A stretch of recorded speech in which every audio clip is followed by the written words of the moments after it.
Well, that's some shit. Oh, here's the other shout out. You gotta get the shout out. They're young, but I like the wisdom. I'm back. I think for me it's Grind you right up on it. Yeah, let's get it started. Unscripted, P-Funk, Spawn Vicious, Nard the Madman, special guest. Yes. Ooh, that's crazy. No, the clap back. Damn, you got the hot dog? No. You got the hot dog? Already.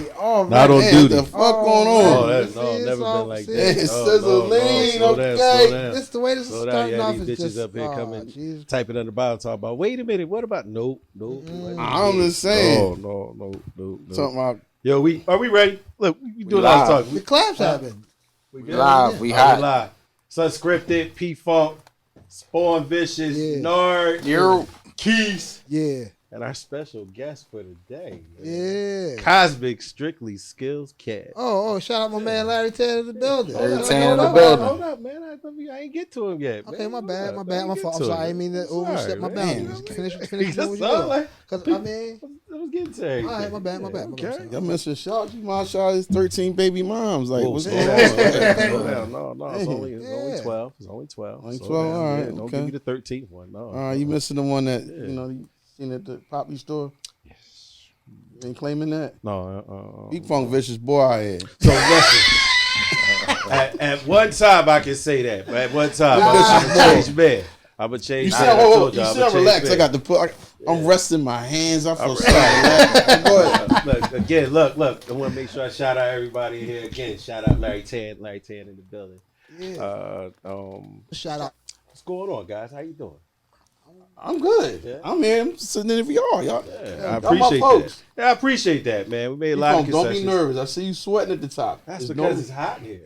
No, it's not. Well, no, I want to address the elephant in the room first. Yeah, okay, talk. Go ahead. I want to just say this is going to be the first episode of Unscripted that we're not actually smoking. That you guys are not actually marijuana high.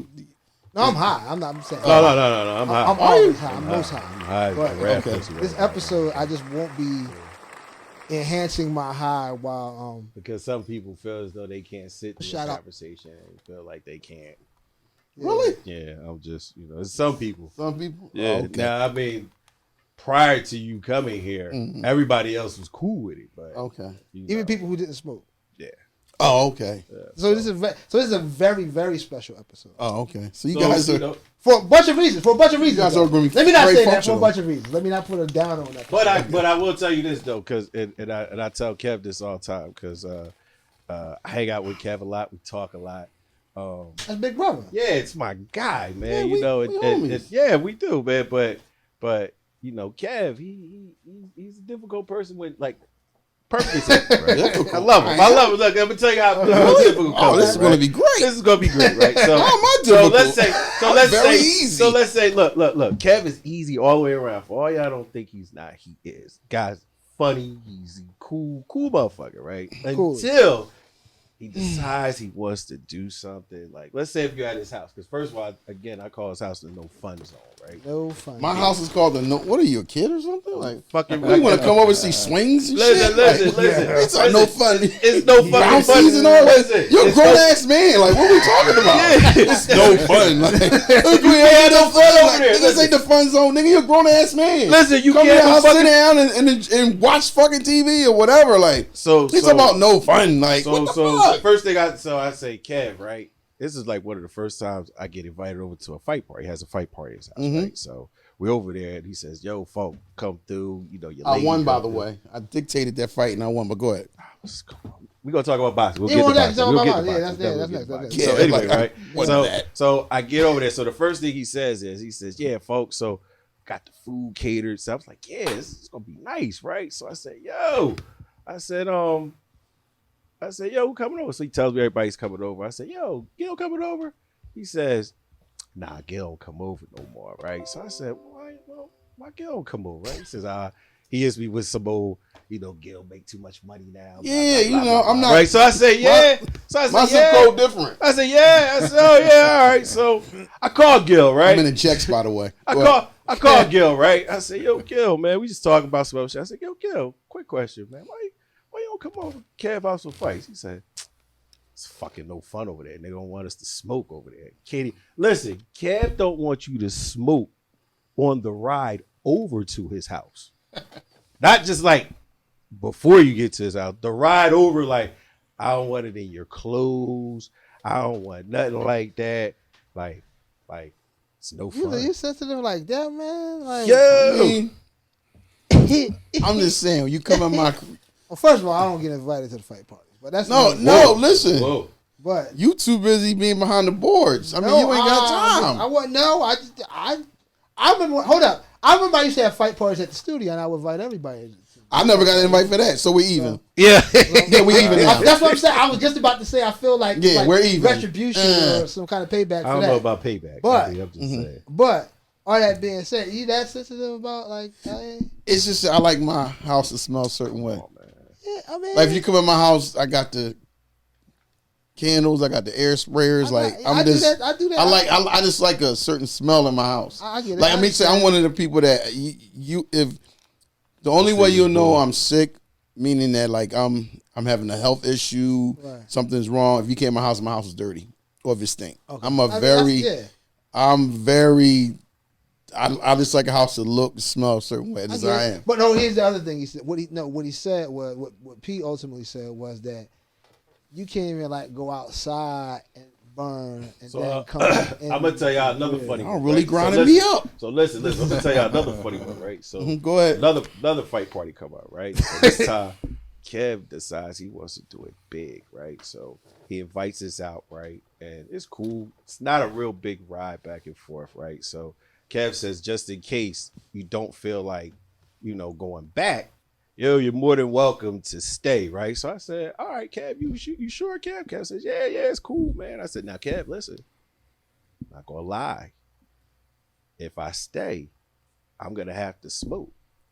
What you mean smoke?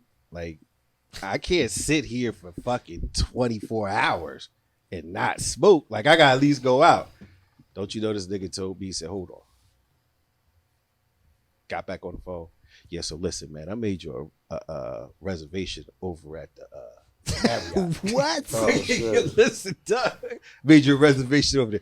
Kev, you don't gotta do that. Listen, it's not even that, Doug. No, Kev, man.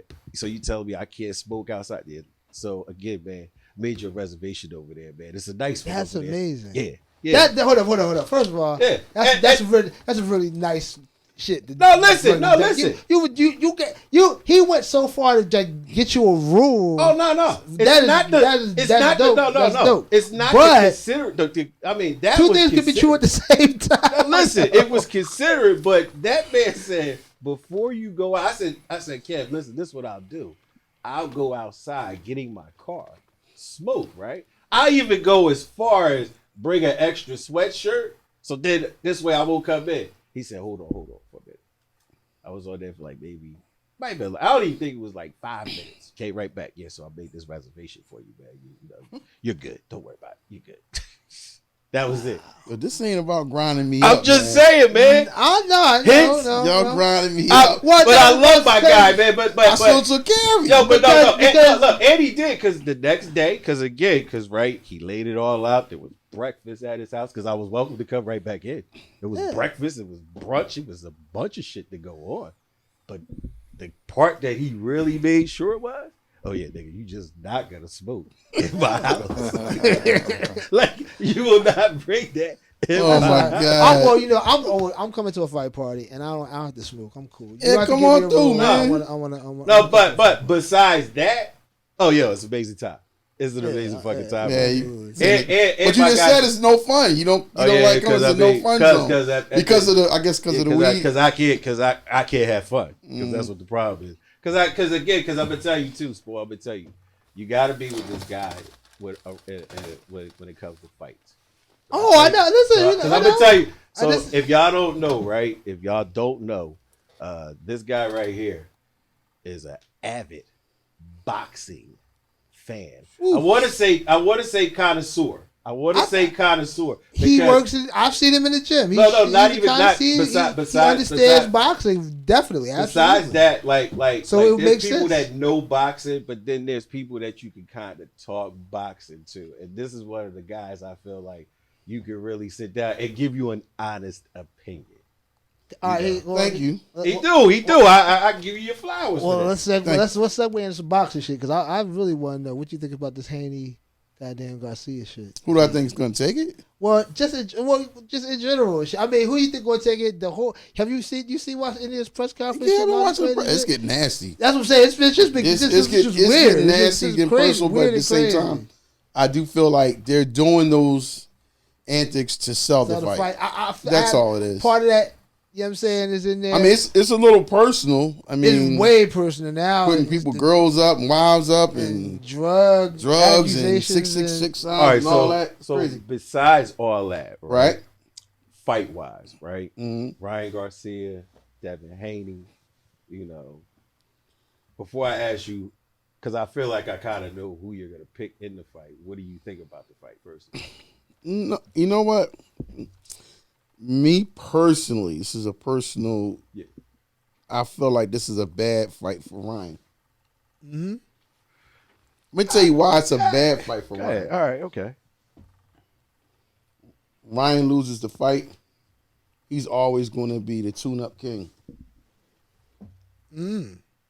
Nobody's looking at that. He's always going to be like when somebody's trying to get to that next level, they're going to be because he lost to Javante. Which was a mega fight. Yeah.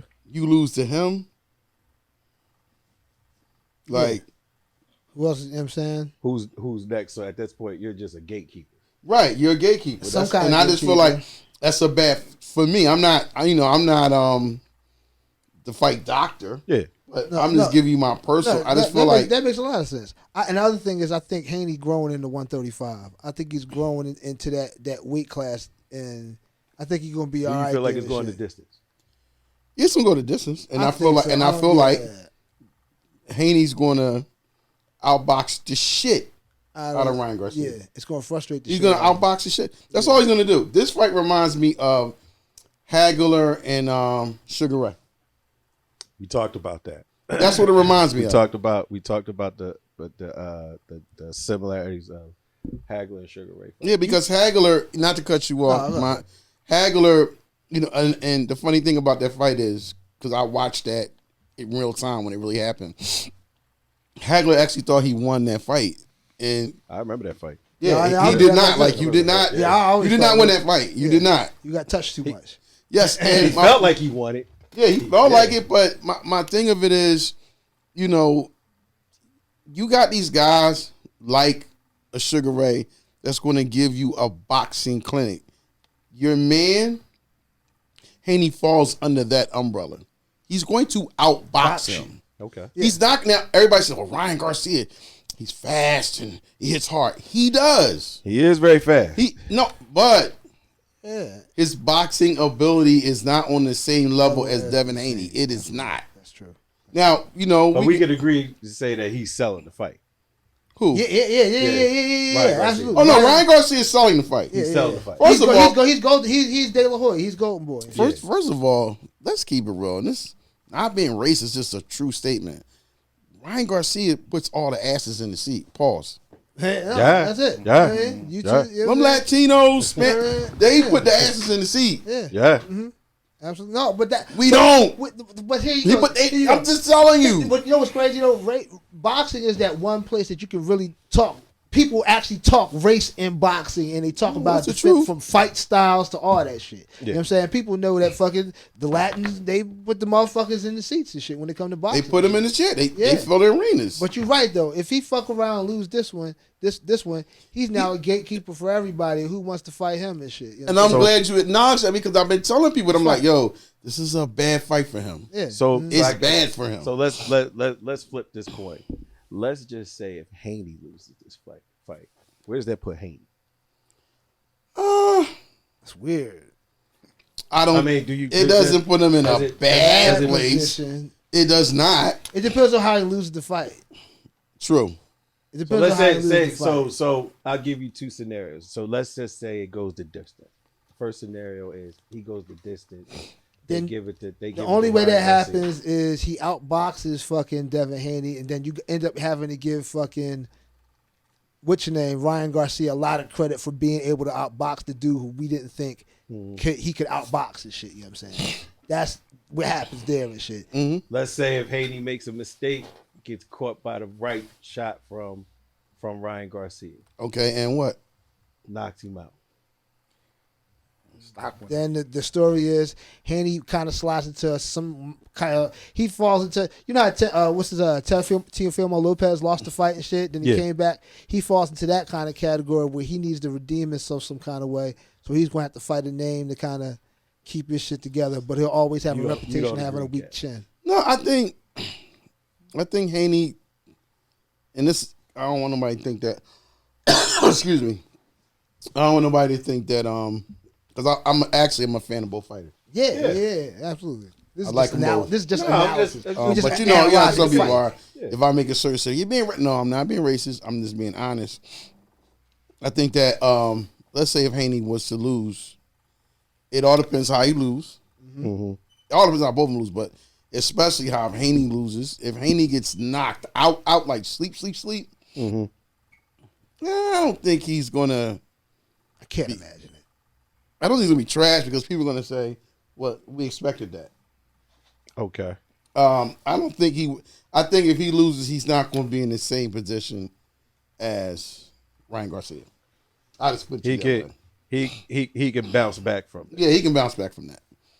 Who's your favorite fighter Of all time, right now? not only go about.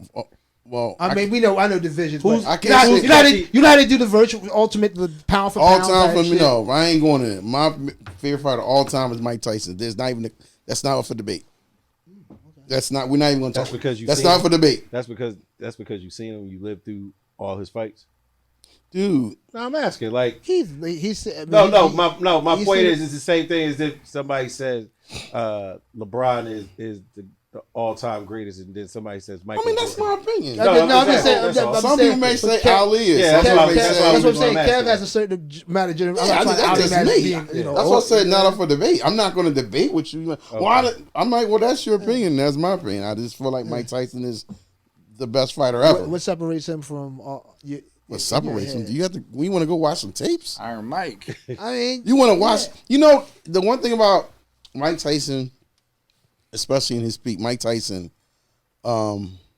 definitely could box. You know, a lot of heavyweight people, they just sluggers. Like, no, he definitely could box. He was fast box.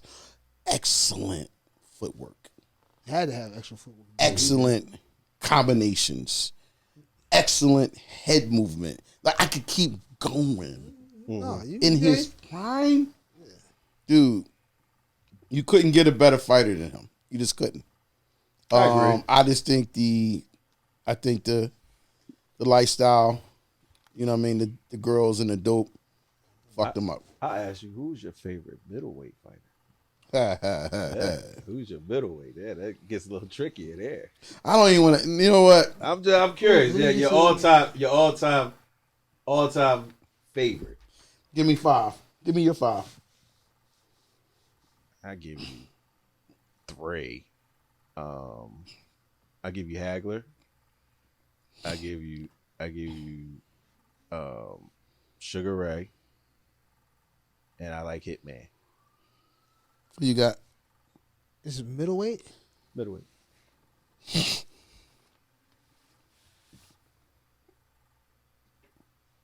Roy Jones at middleweight was probably the best Wasn't he athlete. lightweight though? No, He jumped. Wait, didn't Roy go to light heavyweight at one he time? was from Yeah, he was from am I middleweight right? to Yeah, he heavyweight. went to light heavyweight. Roy Jones started at middleweight and went. All right, heavy. no, He beat James Toney at middleweight. He beat Bernard Hopkins at middleweight. Fucking he did most of his damage at Jones was middleweight. a Shit. problem. Roy Oh Jones my is God. probably goes into that category for me. My favorite boxer of all time is I think is Pernell Whitaker. I think Everybody says if I that. have to Sweet Pea was nice. really, No question about that. he represented the art of boxing in a certain way. If hit not be hit, that was that's what you're supposed to deal with. Also like James Toney. James Toney goes high. I like James Toney. James Toney goes high. He was the working man. I have favorite, like there's the motherfuckers like I have favorite there's the motherfuckers that are definitive. Like there's the Leonards, there's the Haglers, there's the Rands, there's the motherfuckers who are definitive. There's the motherfuckers who are my favorite motherfuckers. It's I want like to say this. a different thing for me and shit. I want to say this. I don't want to stay on boxing forever. I feel like the most devastating knockout I've ever seen in my life is Ray Mercer and Tommy Morrison. Woo! To me. Woo! I don't think he agrees. he looked at me like you crazy. No. That's a tough one. That's a tough No, one. and I'm going to tell you, when you watch that footage, I feel like the referee should have stopped it. I agree. No, he should have. Now, no, I agree. Now, there's a thin line with that because nowadays you have referees stopping fights that they shouldn't stop.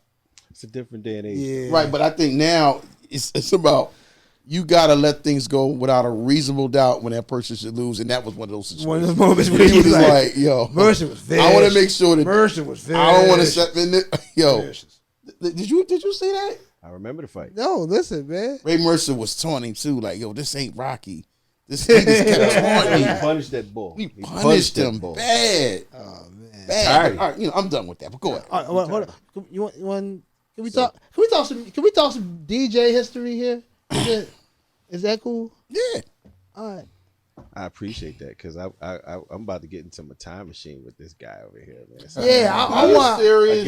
So no, listen. A lot of people out there don't really know Cosmic Kev, and they take for granted. A lot of people, what a lot of this generation do know is the come up show Cosmic Kev, but they don't know Cosmic Kev from like the beginnings of Cosmic Kev and the history of DJs and what went on throughout, the history of here you go, because I want to get it's super cool that we're doing this right now because I'm fresh off this.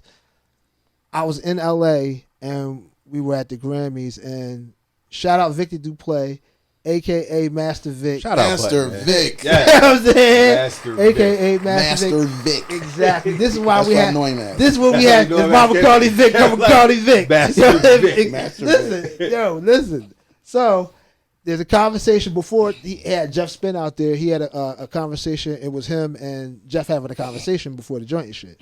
And basically he talked about the history, and he actually Vic spoke about you kind of being like sort of like an OG, being the first motherfucker in the city kind of be rolling around. They also talk about Grandmaster Nell being one of those DJs and shit. He kind of credited you for being that DJ and shit. You know what I'm saying? To now be like the flex of the city and shit. You know what I'm saying? Like that type of status and shit. Fucking, I just want to get from that beginning and shit. Like how was DJing at that point in time and shit? Like what was that into and shit? First things first. Can I get a water? Yeah. I'm gonna hold up. Y'all. He could get the water. I'll get the He get the water, Please. and then All right. Yeah. So I want to hear the story. I feel like I'm missing out. Because I guess my part of it is because it's the same kind of question would be because first of all I always like to know like how you start. Now I know me and you always talk. You always tell me the history, but a lot of it is like don't nobody know when like Kev started and who Kev started with. Like let's start. Start where the name came from. Yeah. I hate that. Kev. But I always Everybody wonder wants to know where the name came from. from. I hate So- talking about that. There you go. I like that. Dog. I mean, I like that. Hey, Dar gave a great question. Let's start with where the name I need one too. Cosmic Kev. Let's get that right. There where the name came from. Yeah.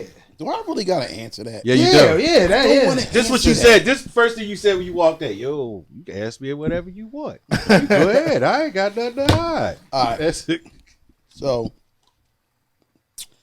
you asked me first how I got started. Yeah. I used to play the drums. Really? Yeah, I used to play the drum. I used to play the drums in church. My mom. Yeah, you was a church boy? Yeah. Really? I ain't been sinning all my life. Shit. You know what I mean? I can picture Kev now playing the drum. I was I'm real comfortable, man. I'm telling you. Yes. So You home, Kev? Yeah, relax. Got water down there, man. yeah, so I was playing the drums, and what happened was I'll speed through it somewhat. I was always in the listening to the radio. Okay. The funny thing is, I never wanted to be on the radio. That was Even though never listening to it, you just no, when I was listening to the radio, I was listening to the songs. We're talking early. We're some time back. Yeah, quite a time back. What's your favorite? What records are your records? I don't want to tell you that. I mean, Come on, man. You're messing we got it time. up. Look, we got time for that. We got time for that. So then I sit down, listen to the radio, and like do my little work in the house. And I was going. My mom used to have us in church like 1,000 hours a week, like crazy. Like she always had us in church. So to make a long story short, moving forward, my mom had passed on when I was 14. And there was a guy on my block. His name was Brian, and he lived a couple doors up. So he was a DJ, but we're talking at this time. This is not even hip hop DJ. It's like a regular guy would play one record to the next. Yeah. So I started hanging out at his house and just seeing him just playing one record, then the record would go off. He played the next record. So he was doing like little parties around the way, and I just started hanging with him. So I remember one party he left out. He said, "Yo, keep playing another record till I get back," because he had to go around the corner to get something. So I was doing that for a minute, playing 1 or 2 records, not knowing what the hell I'm doing. But I was doing that. And then what happened was I started having a love for it. So I heard my first hip-hop record. The very first record I heard at that time was Christmas rapping. That's the first record I heard. Yeah? Yes. You hear all these stories. Yeah. This record, no, I'm saying for it's me. The first record I heard, and I heard it on WDAS at the time, was Christmas rapping. It's the first record I heard. That was a hip-hop record. So then shortly after that, I did hear the Sugar Hill Gang. Okay. That I heard that record. No, hold on. I'm skipping. The actual first record I actually heard was King Tim III from the Fatback Band. Word. Damn. I know. I'm saying, yeah, that's the actual. That actually was the first. That was the first hip hop record. That's the first record. Now that was the first. People would say Blowfly. I would say so King. Real hip. You gotta be a real hip hop head. Yeah, let me tell you something. Right? Me and Wallow, we always go through. I say Wallow. Yeah. You can't fuck with me. I'm a hip hop connoisseur. Like this hip hop shit is what I do. Like you can't fuck with me. He be like, I know you did 20 years in jail, all that, but you're not Wallow. Your hip hop starts in like 85, 86. Nigga, we'll make you look stupid. So those were the records I heard, and then I think the very first person I heard a mixtape from Grandmaster Flash and the Furious 5. It was a raw mixtape, and he was, scratching the records. So I was like, yo, I kind of knew what he was doing. Because when I used to cue the record up, I would make sure I'm going to drop it here. Right. So I kind of knew. So you kind of grasped the concept. I kind of grasped that concept. So then after that, I went and got, my dad helped me get these bullshit ass turntables, but it was cool. Shout out to my pop. Shout out. So shout out, buddy. I started, trying to learn how to scratch it. Like I said, I knew the fundamentals of just bringing it back and forward. Got you. But I had to incorporate it with the mixer, of course. So that was the first time I heard actually scratching. And then there was a guy named Glenn from this group called Music Force. This group was out of New York. They had moved to Germantown. So we went to this party. It was the first time I seen somebody actually Scratching. So I was like, yo, elementary bullshit, but it's the first time I seen it. So then once I seen it, I kind of start putting things together. So for me, I used to hear the mixtapes from Grandmaster Flash and Furious 5. I used to hear Grand Wizard Theodore mixtapes. I used to hear all those mixtapes. And my thing of it was they were back then they were considered fast, but to me they were slow. Like let's say you would do, I just use some old school. Like you'll say, it's time. Yeah. No. It would go like 4 bars. It's time. Right. Doing the 4 bar. Yeah. It's time. So I was more on a vibe of like, yo, I want to be faster than these dudes. So I was in the basement, literally, 8-10 hours a day, just trying to get faster. So what age was this at? What was you on? What was this? How old was I? Like what? 15? I'm 15. You was like 15? I'm 15. Okay. And what was you going back to back? Like you was? Yeah, I was going back to back. But you're not on your mom's turntables. What like? No, I'm on the. I'm on the. I was on the. I was on the DS. What was the Technique? Not B101s. I forgot them joints, but they had the little switch you turn, the real thick cut. Oh! Fatality. That's crazy. Wow, that is unscripted. That was definitely unscripted. That's hot. That's amazing. That is Where was that? What you was? I was asking what you were using. So in the crib. I was just using I think some BS belt. It was belt driven turntables. Right. Okay. Not direct drive. Yeah, no, they wasn't direct drives. It was belt driven. Yeah, but that's even harder. What kind of mixers did you have? I had a Newmark mixer. Okay. So at that time, so I guess the question I want to ask, right? So you're 15, you spinning, right? So at this time, who were the other hot DJs that you were looking at this like, yo? Okay, so I'm trying to chase them. Well, I just told you I was trying to be better. Okay.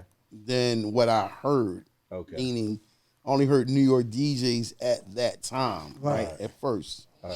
I wanted to be faster and better than Grandmaster Flash. I wanted to be faster and better than Grand Wizard Theodore. Those type of dudes. Right. And I felt like I got to that level. Right. And once we started doing stuff around this, we were doing a lot of parties around the city, and I started meeting other DJs. So I'm going to say this, some of the DJs, and we're talking an era of 80 to 84. Okay. So at that time, I had ran across Grandmaster Nell.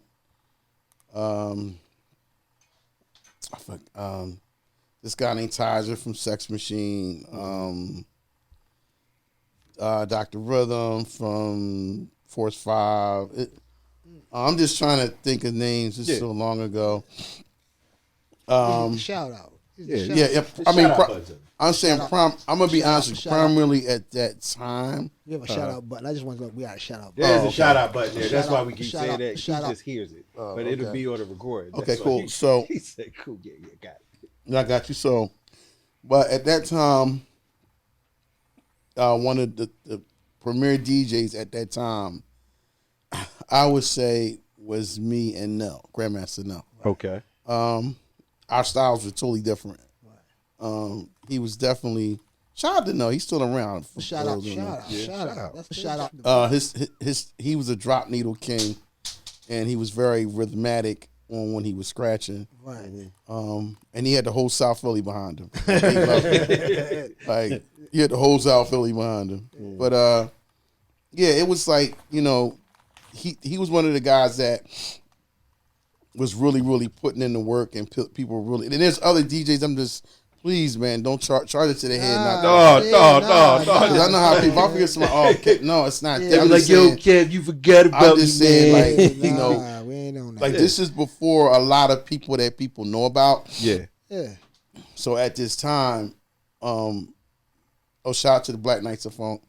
At this time, these crews were really The crews that ran Those- for all the parties. influential between the era like 80 to 84. Like they were the ones. There was let me say this. There was a time. There was a park. I used to live in West Philly, like 60th and Vine and shit. Mm-hmm. There's a park right up. I think it's like 57th and Vine. I did that part. Yeah, I see. I wasn't allowed to go to those I did that parties part. and shit. You know what I'm I saying? did that part. My There's mom so many parks could go to I've those done. parties Yeah. and shit. But I used to. You know what I'm saying? I remember when Kev used to do those parties at that park and shit. Right by was like King James Records and shit. That was right below and shit. Yeah, absolutely. Did that. Hell Did yeah. that. Did a lot of parks, a lot of halls, a lot of block parties. Right. But I know exactly what you're talking about. So in that era, those were the guys that was kind of like running the Philly scene at that time. Okay. So I think my question is when did like, all right, so when I'm thinking about DJing at this time, I'm thinking about DJ Cash, and then there's Jeff. Like, where'd you fit in when that era came about? Because for people who don't just actually Yeah. know a shit about that, that's what explains the fast. You never got into where you got the Cosmic Cav name from. Yeah, right? you You skipped over that. He You think conveniently he skipped got out of But that, y'all. that I did get out of that. But the Cosmic and this, like, I mean, it makes sense because in terms of battle DJ, in terms of not just spinning records, but in terms of battle DJs, he's one of the greatest battle DJs we've ever had in this fucking city in terms of fucking cutting records and shit. Hand claps. Yeah, Thank absolutely. you. I appreciate it. A Like, lot of it's people don't know that. not but gonna I be appreciate it. anything fucked up here and shit. You know what I'm saying? So what I just told you was that era that I just named was before Cash Money, before Jazzy Jeff, before DJ Miz. Okay. That was an era before that. Okay. So I guess we would be at the time we would be considered the forefathers of that. So you Right, were right. so technically for conversation wise, you were really before. No, I was. You were before Jeff. Before, Yeah, I before was- Jeff. yes. before- But see, that's what I'm saying. This like- what Vic was saying. Yeah. And shout No, out I to was. Vic. No, I was. He was saying that. I was. I was. You know, me and Nell was before Jazzy Jeff and Cash Money and all of those great Shout great out. great Shout out Spin said Bad. Shout out ecstatic fucking, you know what I DJs. mean? So you want me to continue or you want to ask me a question? No, well, let's Okay. continue that era because you know what I'm saying. Because like, there'd you know be what I mean? questions going on why you continue that era. So. What was that era into and shit?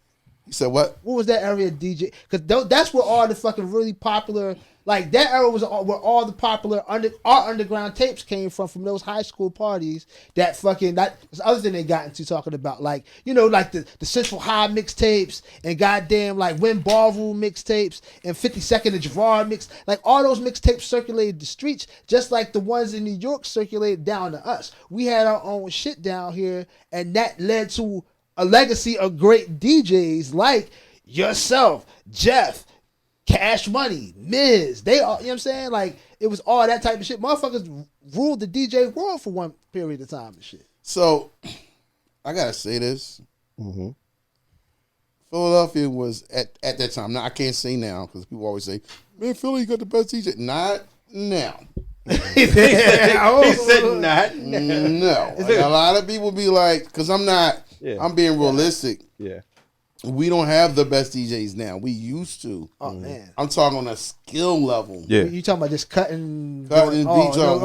We were the best at it, but not now. Like That's I could look. I'm firmly around the DJ circuit from rolling around, so I know it's out there. It's motherfuckers out there. these with- guys and are shit that these guys is doing. shout out to Scratch Pickle. I be Shout trying to Shout like, out. how the fuck are they Shout out. doing that?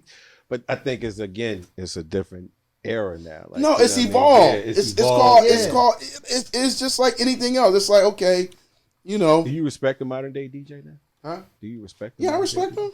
Well, you got different DJs. You got DJs that are straight skilled DJs. You got DJs that Where do you are draw party the line DJs. at? Where do you draw the line at DJ? Like where you say you're not a DJ. You just putting on some. I think DJing right now, people just feel like they can just get a controller, fill up a hard drive, and say a DJ. Yeah, that's where you draw the line. That's like that. You're not really. You gotta put the work in. Yeah. Meaning, you gotta know what records. Like even if you just talking about a party DJ, you gotta know what records go with what. Mm-hmm. You gotta know what moves the crowd. You gotta know how to segue those records. Mm-hmm. A lot of these DJs, they don't.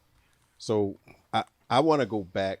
I want to go back in time again. I'm back still in my time machine. So we're back in the 80s. Cosmic Kev. Now we're getting up to. Now I want to get up to again where Cash, Jeff, all these other DJs. Now they're coming up the pike, and you know what was that era like? So I'm gonna give you a true story, and I can't remember this guy's name to save my life. Mm-hmm. I used to do we're doing all the parties around the city. Mm-hmm.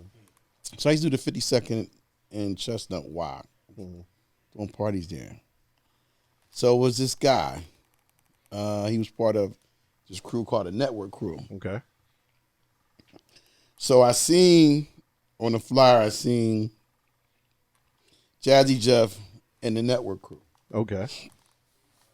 So I seen Jeff, but he wasn't electrifying. He was just like regular smuggler. Like he was just like, but I think to his credit, I think the setup wasn't his type of setup. Okay. So when it was over, I'll never forget this guy came to me. He's like, Kev, I'm telling you, this nigga Jazzy Jeff crazy. Like, I'm telling you, right? So I'm like, all right. Like, he said, no, I'm telling you, he crazy. Like, all right, okay. I was like, okay. But I didn't see that when I see him there. Right. So he was like, listen, I'm telling you, you got to come to this party. This next party I'm doing, I'm telling you, this guy's hot. So I don't know what party, I don't know where we went, but I seen him. Mm-hmm. And I was like, oh shit. I was like, oh shit. I was like, oh shit. I was like, yo, this motherfucker, like, and he introduced me. We got introduced, and you know, this is when Jeff was living on Rodman Street. Mm-hmm. So the guy was, I think we exchanged numbers, whatever. And I went to Jeff's house on Rodman Street. Right. So he was doing his thing, but then he was also producing beats. So I was like, Jeff has always been a producer. Now this is before Will Smith. Right, okay. Right. Okay, this is way before Will Smith. This is way before Will Smith. Okay. Will Smith wasn't in the picture at this point. Uh-huh. So only people in West Philly knew who Jeff was, but he wasn't known anywhere else outside of West Philly. West Philly. So this is a true statement. I know Jeff he would tell you this. Mm-hmm. So I said, look, at this time I was doing this club called Kim Graves. Mm-hmm. It was on South Street. We were doing it every Sunday. It was me and Nell. We would do it every Sunday. DJing. So I said, Jeff, if you know what, you could come down. I usually go on last. Mm-hmm. You can come down. I would give up half of my time to you. Now, the traditional old school style of DJing is you had the two turntables on the left or the two turntables on the right and the mixer on one side. Okay. The the natural way is had a mixer in the middle, table here, table there. Right. So Jeff was the one that had it that way, and I knew when he would come down, I would have to switch it. Okay. So I mean, it was cool. He's like, nah, I'm cool with that. So Jeff came down to Kim Graves, and I played for 30 minutes. And then we switched everything around, and he got on, and motherfuckers lost their mind, as I knew. They lost their mind, and he started. It seemed like he started getting a lot more notoriety. Right. Because I'm not saying I'm responsible. Please, No. This is I'm responsible. No, I'm not saying. I'm just saying he started getting a lot more notoriety. Yeah. Around the city. Now, the one part I don't mean to leave out. When I went to Jeff's house on Rodman Street, I remember this precisely. Jeff told me, he said, "Yo, if you think I'm nice, you gotta hear this guy Cash Money." I didn't know of Cash Money. I knew of Cash Money from Jeff. right. Okay. Never met him. Didn't know. So that's how you met. That's how you met Cash through Jeff. Well, no. That's How how I you was heard? introduced. Oh, okay. I was That's how you- introduced. I'm saying about him through Jazzy Jeff. I was like, "Yo, if you think I'm nice, yo, it's this dude named like." He was bigging him the fuck up. Like, Okay. to me, I ain't hear him, nothing. So he was like, yo, like, you got to hear him. So I didn't actually hear Cash Money maybe like a month, 2 months after Jeff did Kim Graves. Okay. Jeff started getting booked for more parties. Because he's leading right into my next questions. Keep Yeah, he going. started getting he's booked leading for into more my right parties. next question. Come on. And I think the last party that me and Jeff DJ'd in the same vicinity was Drexel. They had a big party at Drexel. I was on the bill. Jeff was on the bill. I don't know if Nell was on the bill, but Jeff was on the bill. Did the same. Once again, Fresh Prince was not around at this era, at this time. This is all still before Fresh. I think Prince. he had a rapper named Ice MC Ice. I can't remember. I that forgot guy. it. Yeah, but I heard about this. Yeah, I think I can't remember. Shout out to him, but he was going through different phases with different rappers, but he was doing that, and it seemed like after those things, he started taking off more and more and more. Okay. Like, I'm saying Forest Philadelphia. I'm not talking about the new music seminar, none of that. So I guess because you brought it up, right? We always talk about some of the things that DJs do. One of the things that stand out is the Transformer scratch, and so and me and you, we always talk about this all the time. I've always wanted, because it's always a gray area for me of who actually did the actual Transformer scratch. Now, again, I'm only going by, the fact that I wasn't there. You know what I mean? I didn't live through that era. Can I say something before So, you go get ahead. to this? I was told a story. Yeah. Because, it's always in the DJ world, it's always Yes. type of weird question and shit. I was actually told that neither one of them actually invented the Transformer scratch. And I can't think of the DJ's name from Philadelphia. It was somebody actually doing it. I know. I'm going to get to that. Oh, word. So- I'll answer all that for you. Oh, okay, word. So I guess because Kev, of course, you were in that era. You were there. Okay, go. Yeah, you well, know what I mean? let Kev continue. There you go. I would like to hear I this. guess my No. question is I would like to see. I would like your perspective of how that all went down, and I guess in your opinion, who you feel. Okay, so let me just say this before I even answer that question. Yeah. Right. There is no way that you can hide the fact that Jazzy Jeff and Cash Money, I'm going to give them both. Okay. They took DJing to a whole different stratosphere. Like I'm just going to be honest about it. And I'm going to say this because I get tired of answering this question or people be saying this. I have never battled DJ Jazzy Jeff. Never. I've never battled him. People always say that. That's like, in the streets. Y'all battle. I never listen, and I've said this. Charlie Mack has some documentary. I guess it's never coming out. It was me. Shout out Charlie. Shout out Charlie. I'm not. Charlie. Sorry, I'm not throwing a shot. Get Charlie in good space. That's my guy. That's my brother. I love Charlie. Uncle Charlie. But we did a documentary one day. It was me, Cash Money, Jazzy Jeff, and no. And to be honest with you, I said in this documentary, I never battled Jazzy Jeff. If I would have battled Jazzy Jeff at that time, I would have lost. Like, Really?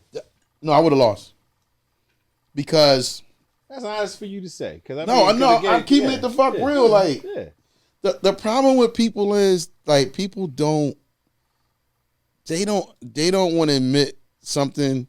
They too busy worrying about looking bad instead of looking at the truth. Once again, when I told you, Jeff and Cash took DJing to a different level. Like the same thing I felt like I took DJing to a different level from Grandmaster Flash and Grandmaster Theodore. Right. He took it to a different level from me. Like, it's just it is what it is. Like he took it to like they looked at you and then they said they took what you they had like we gonna and get real wicked with this shit. Okay. It's just like a car. Yeah. You know what I mean? Shit. The S600 from years ago ain't the S600 now. It's like the same. The new one got, you know what I mean, Bluetooth. They enhanced it. Right. So it's like it's with anything and people don't understand that. Like it's called evolution and things becoming better. Hey, that's So at that time, like, no, I definitely would have lost. Like, I ain't got a problem saying that. Yeah. But I never battled. I get tired of people asking me that. I was never going to ask you that. I battled a lot of DJs, but we never battled. But he's saying that on Unscripted, y'all. He's never battled Jeff. I never have. Never battled. And I will say this, and we're gonna get to your question. Okay. Jazzy Jeff has always been a humble guy. He's so that's always the question. He's like, yo, that guy humble as shit. Like I asked you that the other day. We was on the phone. I said, I said, Kev, man. I said, because I know Jeff, good guy, but I know Jeff now, right? But niggas change. You know what I mean? Like, think about it. Over time, like you might be a good motherfucker now, but back in the day, you could have been a Joe Dickhead. Right. You know what I mean? So then when I asked him, I said, so how was Jeff back then? He said, same way he is now. No, he's been humble. And once again, I'm going to put this out there. We're going to move on to that question. I heard of Cash Money from Jeff. Okay. Right. Like he was praising this guy like, nah, you got to hear him. Right. Like I'm telling you, got to hear him. So, and then I remember seeing Jeff and Cash over at Rutgers in Camden, and they did this thing called the Twins of Spin. When one would get on the turntable, the other, like they would go like around and around. Wheel with the wheel. So, yeah. So, there's always been a great mystery and comparison on them two. It's always been a great comparison on who made the Transformers first. Listen. So the first time I heard the Transformers scratch, it's this club called It was called Circus City. It was up in Norristown. Who was there? Grandmaster No, myself. I think Jeff was there. Yeah, Jeff was there. But they changed the name to Fantasia, but it was called Circus City, but they changed it to Club Fantasia. So it was me, Grandmaster No, Jeff, and DJ Spinbad. Now, okay, I'm going to keep it 1,000%. All right. When DJ Spinbad did that scratch, I remember the people were going nuts. All right. Right when he did it. Some people give him credit for it. Right. Yeah. People, I'm getting to this, but the way he did it wasn't the way that Jeff or Cash, because we're gonna get to that part too. Yeah. He didn't do it in that way, in that manner. Yeah, he did it, but it's like he started something. That's like, once again, you got the iPhone 1 that came out, but then iPhone elevated and went to the iPhone 12, 13, 14. 12, 14, 15, yeah. Right. So I think he invented it per se, but they took it and mastered it. Okay. Right. But I wasn't really paying I'll be honest with you. At the time, you wasn't paying attention to something like that. I wasn't. I was like, I just thought it was all right. No. Not just in Spin Bad, because that's my guy. Yeah. No, we're not there. We're not dissing, but you know. Yeah, but I thought it was okay. it didn't blow you away. It didn't make me go crazy. Like I was just like, oh, it's decent, but that's not to take nothing from him. Like I don't Spin Bad. Please don't think I'm just you know. No, Because you know how these joints go. Cat was when they take this little part. Please They be don't like, believe that one little I lived on Berkeley Street, right off of Fern Hill Road, right down the street from where he used to live at. And shit. Okay. So I used to see Spin Bad all the time with the Spin Bad on the license plate and shit. Yeah, and he went ahead and did big things. He was DJing for I think Belle Biv DeVoe, or New Edition at one time or whatever. But originally they said it came from that, and it came from that club that night. After that, we started hearing it. I've heard a very similar story, which is I started hearing that. Now I'm not, but once again they did it. Whatever they did it. They mastered it. Okay. Right. Now I don't know. The reason why I'm gonna say this, I don't know who did it first between Cash and Jeff. Okay. I took So here you Spin go. Bad. I'll keep it a buck since we all. Jeff said the exact same thing. Listen, Really? I don't Jeff said the same thing? listen. The story was being because he was there. That story was being told. He said he was there that night and shit. Somebody was there and heard it and shit and said, "Yo, that shit sounds like a transformer." And shit. He said the next time he saw Jeff and shit, he said, "Yo, figured it out." And was on that shit. Right now, So now, and he concurred and shit. this is what I'm saying. I'm not saying Jeff was the first to do it. I'm not saying Cash was the first. I don't know. But exactly. I don't. And it You don't was- know. and that's why I don't I'm live saying in West. it was Listen, I don't live in neither. West Philly. It was from that night. I didn't live in Upper Darby because Cash is from Darby. Right. I don't know who did it first. I can't because some people say Cash did it first. Jeff did it first. I don't know. I think so some people. weird. I think some people give it to Jeff. I don't know. I think some people do give it to Jeff just for the sheer fact because of the next things he did after popularity. that and his popularity. So unfortunately, it did go to It becomes some people. this mystery. Some people lean towards him. Right. You know, Well, that's hold what- it. Hold it. All right. Jeff got introduced to a lot of things before Cash as well. Okay. Not taking them from Jeff, Yeah. but Jeff was the first to win a new music seminar. Right. That was Cash the came lineage. after that. Yeah, it was Jeff, then Cash, then Miz. That was the lineage. Right. That was the run. That was the So, lineage. I mean, people would say that Jeff was the first person because Jeff had opportunities to display it. Okay. And I'm not. Once again, I'm not from that area. Yeah. People from that area that now, I don't know. I just know I heard what doing. The boat was hot. That's all I know. It's like it was just hot. It was It was like hot as shit. Hell yeah. So- so here you go. So let's transition from that. So obviously ruling the streets and ruling that party circuit was there, but what made you move into radio? Because here you go. So- I don't know if you even know where I know you from. You know I know you from Joe Allen, right? DJ Jazzy Joe and the These Nuts crew. We used to always These Nuts crew. you know remember What the that? fuck? We had a crew that was called These Nuts crew. we used to Hell, don't remember we used that. to make these nuts jokes all the time. I don't remember You the don't- the D's Nuts part. I don't remember that We part. had a said crew, I don't we had a remember. crew I don't know what that used to is. throw parties, It was a right? party. And remember, No, listen, you hold on, hold stop, on, you're stop, doing too stop, much right stop, now. No. You're trying to explain to me about nuts. Like, I don't know what's going on here. And you're my guy. Here we He go. said you were. I'm saying. And I don't want to get you out because people don't know this nigga got hands. He got hands crazy. But I'm just saying, like, bro, No.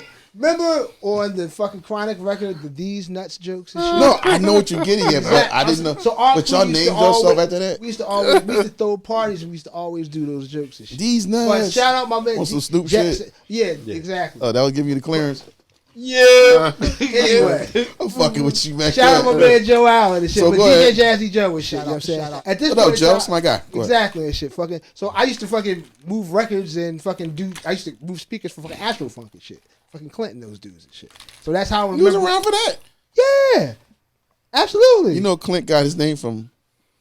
That was my original group name. really. Yeah, he bought a lot of my old equipment, and he started. He That's took a that lot. name and then just kept it. A lot. Really? Yeah, See, A I lot of used to move people. A speakers lot for of people Quinn. don't know this about Kev. Yeah, he Yeah, that's what he see? did. I'll say this: a lot of people don't know this about Kev, but y'all don't know. And Kev, and I didn't know this till recently about Kev, that Kev didn't want to because you always think, yo, everybody wants to be on the radio, right? But when I'm talking to him, and he could explain it more, he wanted to be like a tour DJ, like I was like, because then I had to think about back in that era of time. It's like, yo, what's the best thing a DJ want to be? Like, what would they want to be? When I asked him, he said he wanted to be, So a tour So DJ. what was this switch? How did you get from Am I accurate? the hands DJ that I knew and that type of DJ to the radio and shit? I can still do it. Like, don't. Think No, I didn't say you couldn't do that.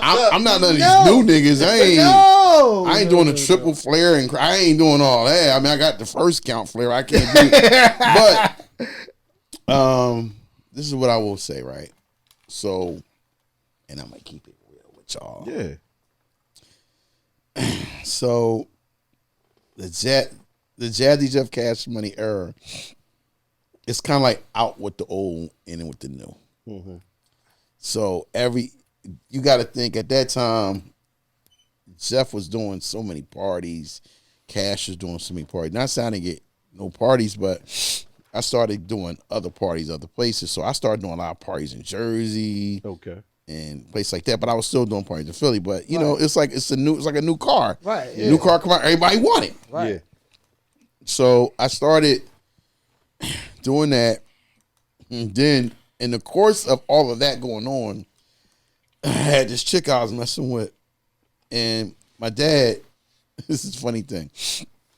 It feels like y'all weed situation. So my dad, Our weed situation. yeah, no fun. But my dad, he used to let me bring girls in the basement and treat them, Right. right? That's a great dad. And treat Shout them, out- right? shout out Oh, to no, my wait, dad. hold on. I might take a drink for that one. There you go. Don't take a drink. You gotta be finished. Hold up. So my dad got remarried. So when he got remarried, my stepmom was like, why he keep bringing girls? Because we lived in West Oak Lane. We had a side door that goes straight to the basement. Mm-hmm. So she was like, I don't think it's right that Cat keep bringing these girls in the basement. Because he know what I was doing in the basement. Okay. So he told me to stop. Like, yo, stop bringing girls in the basement. You know what I mean? You can't be doing that. You know me, Of course you're. I'm young. I'm fucking. Like, you know, that was one of the primary reasons why I was DJing. I just wanted to get money and get some pussy. Excuse me. I have to keep it real. That's all I cared about. I wanted money and pussy. I just wanted, like, and it wasn't even a lot of money. It was bullshit money. But It was the that party, was, you know, it was all the bitches. yeah, you get, you know what I mean? Shit. So my dad told me stop. I kept going. Right. So this one shorty I bought in, and I felt we had a pull-out couch bed. I'm trying to figure out how this get in the radio. I'm trying to figure out how this ropes into That was the key to radio. Okay. I'm listening. Go ahead. That Go ahead. couch bed. You want a story of I'm fucking not? listening. I'm listening Because to I you. would get up and walk out of this. So, no playing with you. So what happened was, my dad, to speed it up a little bit, my dad, I fell asleep. Right. So I woke up, it was like 7:30 in the morning. And I was like, oh shit. So I ran upstairs to see if he was woke. He at the breakfast room table, like, reading the paper. So I walked in, I said, good morning. He said, good morning. He said, didn't I tell you stop, bring girls in the basement? I was like, yeah. So he said, so you think you going to do what you want to do, huh? He said, all right, well, you got to get the fuck out. Okay. Like, get out. Like, not, just get out. So I went downstairs, woke Shorty up. Oh, my God, my dad just kicked me out. My dad just kicked me out. Bitch, get dressed. And she was driving at the time. So we left. So, speed that up, I started doing, I was staying with my cousin and staying with her. Her parents was cool as shit. It was like foreign. Her parents would let me sleep in her room. Shit different over there. Yeah, right? different. And she was in Jersey. It was like different. So, Shout out Jersey. Shout bitches. out shout out to Jersey, for real. Shout out man. Jersey. So, I'm gonna get in trouble for that. Shout out So then Comments down below. what happened was, and this is going into my ever first radio situation. So I ran into this guy. His name is Mr. C, out in Jersey, out in the store. So he was like, "Oh my God, it's Cosmic Kev! Oh my God!" Mr. C? No, not that Mr. C. Okay. All right. So anyway, he had a radio show in Stockton State College, and he was like, "Yo, I would love for you to come down and spin." So I was like, "For real?" So I went down there and I spent. So he wanted me. I started spinning there every week, right? All right. College radio station. Okay. I spin every week. What school is this?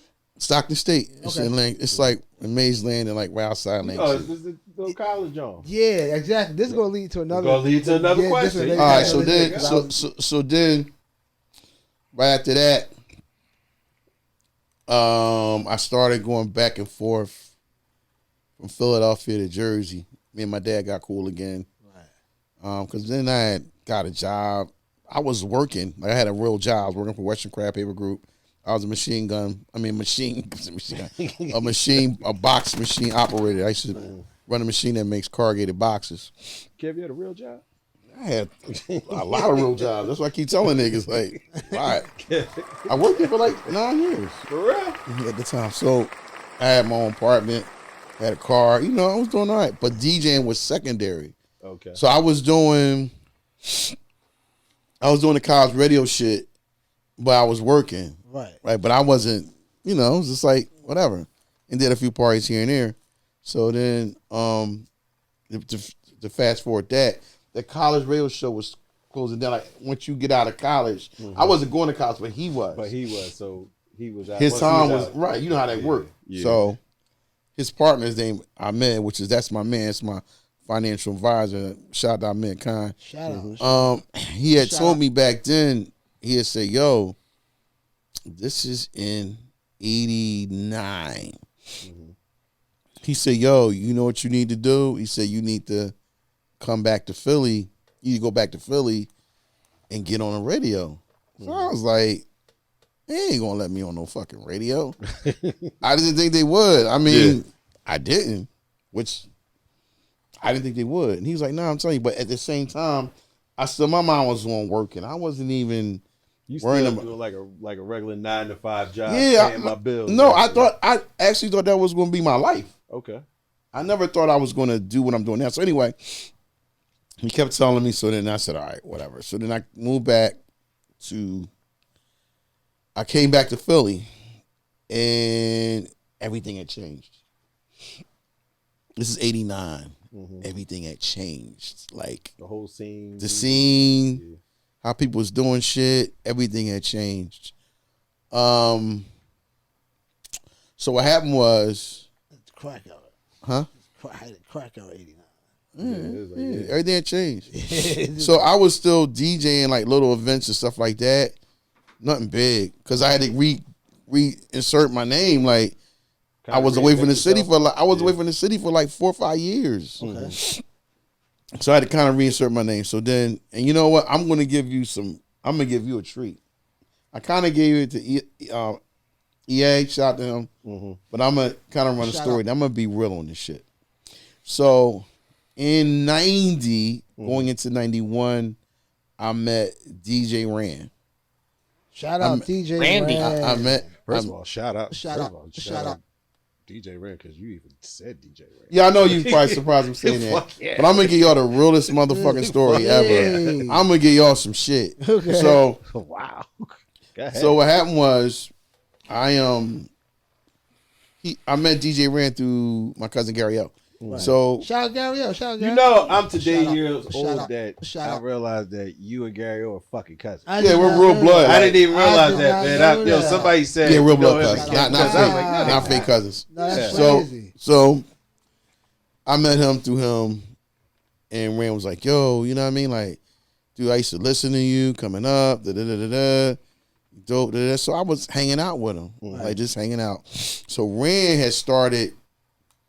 He had just started doing stuff at the station with Colby, Radioactive. He would do, first he was only doing an hour. So I would just, at the time, Rand ain't had no car. Okay. I'd be surprised if Rand got a license because he never had a driver's license. That's the thing. So he didn't have a car. So at this time, I was taking my car and driving to the station. My car broke down and I was using my girl car, my ex-girl at the time. I was using real. her car. Look, these are real times. Look, these are real shit. We on the grind. But I used to pick him up and take him to the station. Now, mind you, once again, I tell people it's important that you don't put all your eggs in one basket.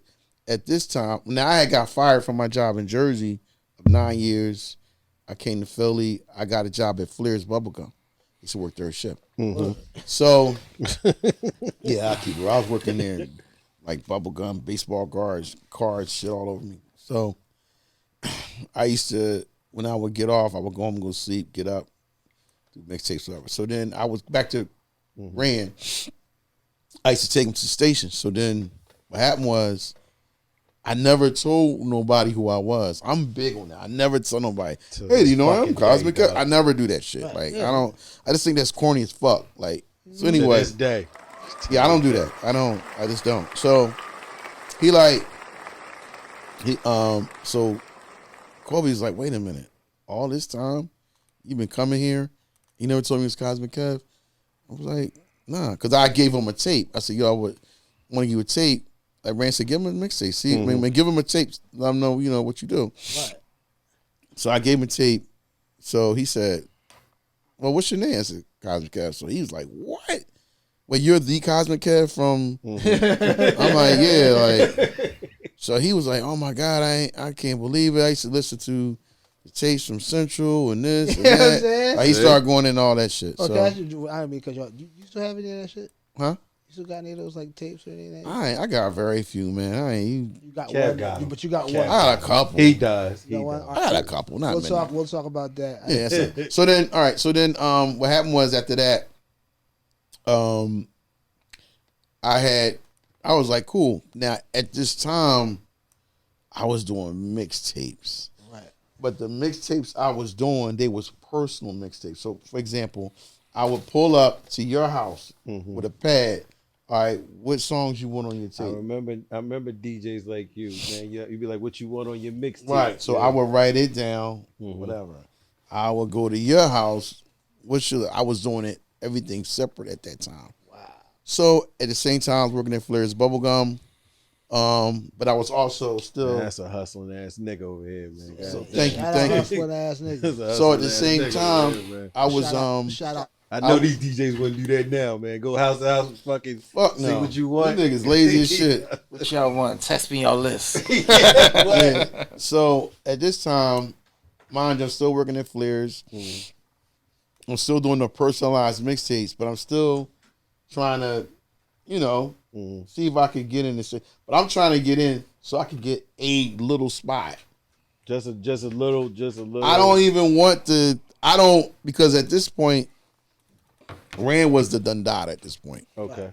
He was half hour. You happy? Yeah, I'm happy cool with with that. half I don't hour. give a fuck. Yeah. Like, Yeah. because Kobe had said, okay, if I give you in half hour, could you do it? But I got to tell you this funny Kobe story after this. All right. I said, yeah. I said, well, Kobe, I only got one thing I want to ask. I said, if I get the half hour, can I pump my mixtape? He said, certainly. That's all I cared about. Like, what? He said, I don't care. That's all I gave a fuck about. Excuse me. So, this is when Kobe moved Rand to 10 to 12. Rand was spinning from 10 to 12. Okay. Every night. Yeah. Kobe then gave me 1 a.m. to 1:30.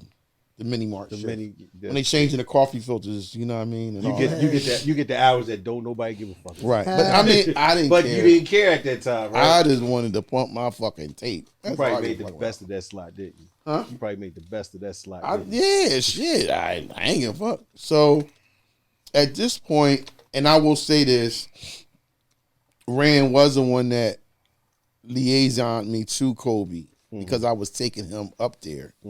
So he did. So I was doing that slot for a while, the 1:30. So then it got to now I'm building up my clientele with the mixtapes. it got to a point where Because at one time you were the king of mixtapes. in Philly I was. Yeah, you was the king of mixtapes. So it got to a point where I stopped doing the personalized one, Okay. and I would do one because my name started really growing with the mixtape. See, a lot of people don't know that my mixtapes was crazy. No, your mixtape like I can put Kev mixtapes in the same category in that era as the Ron G, the And the SNS and the Kid mixtapes. Capri. We all used to get shit. Thank you. Like no real rap. No, Like that's true, I yeah. still give credit. Talk that I still talk. give credit to Kev, and because I don't want to go too far forward. I still give credit to Kev for the fact of the joint that I felt was still his best mixtape, which is Beanie's Sequel Jump. That joint was fire. Thank you. That Appreciate joint was fire. Appreciate that. That shit was all over. Yeah, Everybody had that. Shout out. Niggas in New York. I said, look, Shout out, I'm gonna shout tell out. you this. I know that mixtape was fire.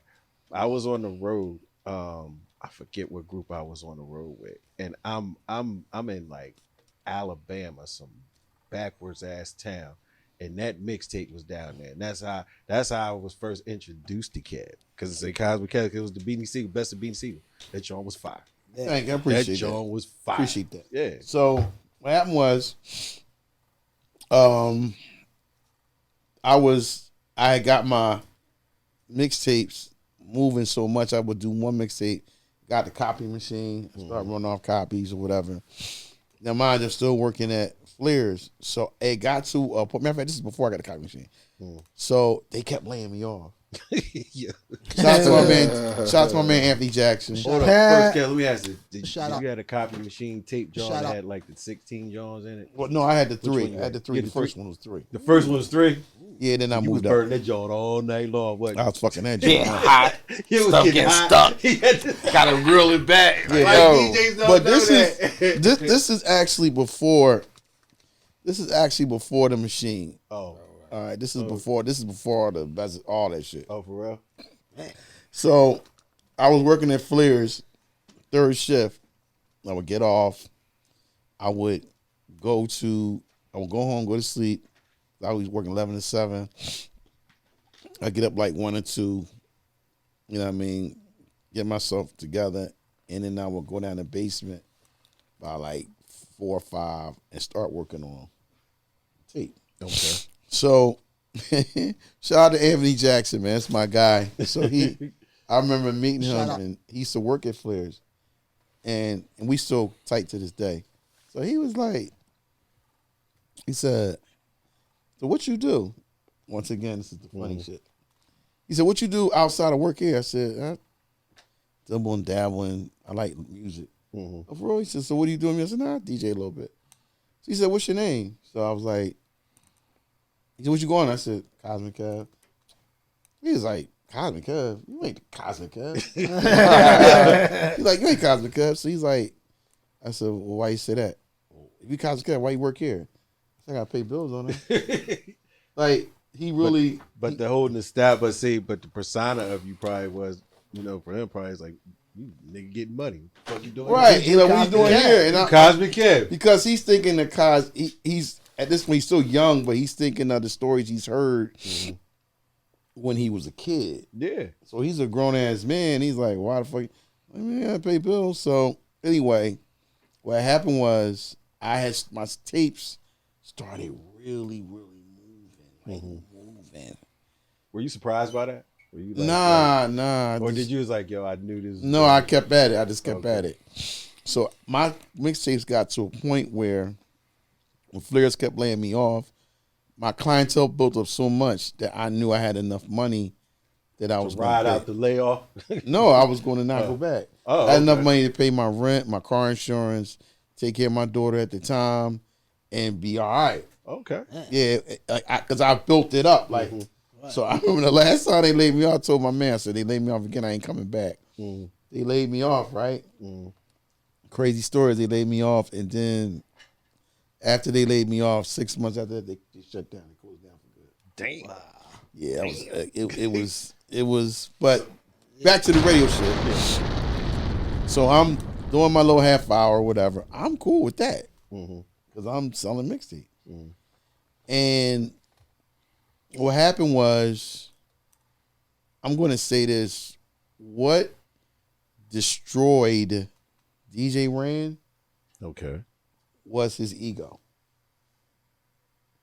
DJ Ran's ego got in the middle of his progression. So, all right, me and Ran was tight.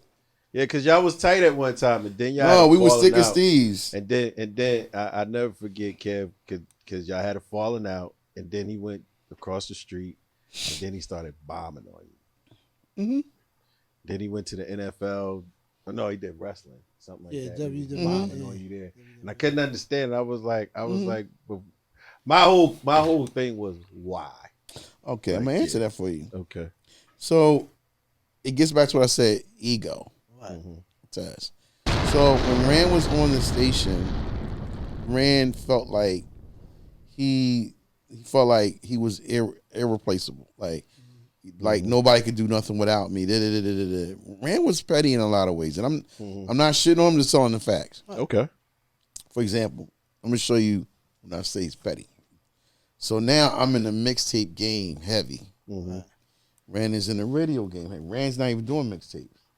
So I never forget there was a few exclusive that came out that they would only get a certain DJs. At the time, Ran was considered the top dog. Okay. So I would say to Ran, can I get that song for my mixtape? I won't touch it for the radio. That's your lane. I just need it for my tape. It'd be in the streets. And the nigga wouldn't give it to me. Like he was on nut shit. Like my nigga, Like, no, you can have it for the radio. yeah, he was on nut shit. And I mean that was one, but I'm gonna get to the main shit. So I just thought he acted funny. So then I remember when Ran had got his first, he had got the job with the WWF or WWE, wherever it was. And mind you, I'm still that's still my man. Like I looked at him at one point as a mentor. Like that's my man, because Ran was he was running shit. Yeah, shout out DJ Redskins. So he had turned around, and I remember I went to his apartment. He used to live at this place called the Chocolate Works, right, not too far from here. I know, over there, right downtown. Over there, over there. Back then, Chocolate Works, you had to be that nigga to get in there. Right?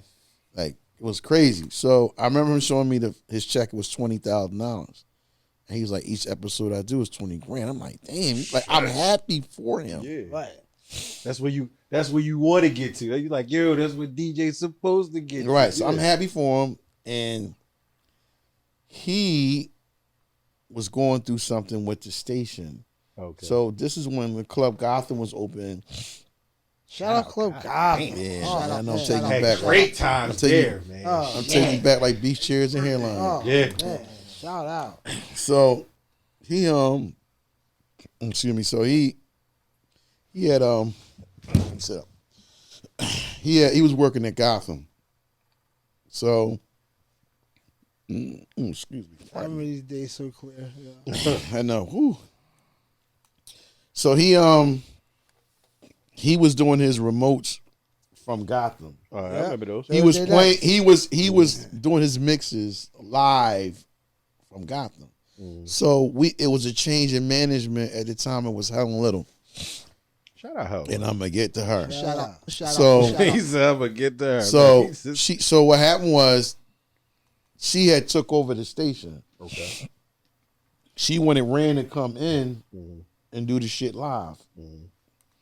Ran like, fuck that. I'm doing it from Gotham. Here go the ego shit. It's So she like, oh, okay. the boss now. Yeah, she like, okay. You want to do that? Fuck that. I'm cool. No live remote. No live remote. She came to me and offered me 8 o'clock Wow. every night. Now, I'm going to show you how loyal I was. Now, I took the 8 o'clock. I did. Okay. I took the 8 o'clock. But remember, Rand was doing 12, 5, and 8. He was doing all 3 slots. So basically, he still had a multiple slots. Yeah, so but he good, so yeah. she took the 8 from him and gave it to me. So this is the funny thing. So when she came in, when she first came in, she was an air personality. But then like a couple of months later, they decided to promote her to like the super big shit. Okay. So my nigga, a lot of y'all niggas, it was like a 2-week span. Nigga, she had the guillotine. She was firing niggas like left and right. crazy. I'm talking about Shalane. Like she was firing niggas like crazy. Who's that? You're fired. So mind you, this is how I got the 8 shit. Because I was doing, I was doing cleaning the house, man. Yeah. I was doing, they had a guest DJ thing on Wednesday nights at 8, and what Dave Allen did was, shout out to him. Shout out. He said, listen, I'm going to put you on and let you do it once a month as a rotation. You could bring other DJs in, but I'll let you do it once a month. Okay. I was cool with that. Like, all right, cool. Yeah. So she had heard me on one of those 8 o'clocks. So I never forget, she came in when I got finished. And she said, hey, how you doing? Good. She said, what you doing? What are you doing tomorrow at 12? I said, nothing. She said, all right, I want you to come see me. I need you to come to the office. And I ain't gonna lie, I got scared as shit. That guillotine was coming. Niggas, That guillotine was coming. You're right. She Take was, that long walk, boss. she was firing people all like for 2 weeks. Like I'm talking about, you walk in, it's over. So I'm like, damn. I'm thinking like, damn, it's over. Like, it's over. Damn. Like it's over. So I came into the office. So she said, sit down, have a seat. She said, by the way, she said, you know, I've been doing some changes, right? Like she starts off with that. Right. You know, I've been doing some changes around Fucking here. with you. Right. She's fucking with you. Yeah. I was like, yeah. So I'm sitting here just like this, like, yeah. Like, yeah. She said, so I've listened to you on Radioactive, and I've listened to you on 8 o'clock. She said, then I just want to make some changes. So I'm thinking she could get me the fuck out of there. So She said, well, before I tell you what I'm at, I'm going to say what I think of you. She said, I've listened to you. I think you are magnificent. I think you're full of energy. I think you're very sharp. I want to give you 8 o'clock every night. okay. Yeah, like I said this a What'd you million say? times. Of course you said yes. I said, I owe my life. There's a few people in the radio land I owe my life to. I owe my life to Helen Little. I owe my life to Ken Johnson. Shout out. I owe my life to Derek Corbett, Shout out. as well as DJ Doc B, and that's a whole different conversation. Shout But out. Shout out. like Helen Little changed my life. Like she changed it. So she turned around and was like, what you want? She put me on 8 every night. I was doing that. Her and Rand is going back and forth over the she wants Rand to come in, Rand don't want to come in. So she said, fuck it. She came to me while I was doing the 8. 2 weeks after that, she says, I want to give you the 5 o'clock too. So What'd you say about that? I said no. I lied to her. I said I couldn't do it because I had to pick up my kids from daycare. No, goddamn well your kids wasn't in daycare at that time. I lied, and I'm gonna tell you why I lied. Because I knew if I took that, it would have looked like I was trying to get I was trying to get all his shit. So in that aspect, Because he was still doing the 5 at the time. So did you go back and tell him? I think I did. Eventually, I think I did. Yeah. I don't know if I did that. I think I did. Did they appreciate that? What you So said? when I didn't take it, she ended up giving it. She tried out Tat Money, and it didn't. I ain't dissing. I'm not gonna diss. No, because me Shout out. Tat. I never had an issue with Tat. Yeah. She Shout out. certain people just I think maybe some people aren't just radio DJs. Yeah, right. So they're not a radio DJ. It didn't work. And then she tried out JDS.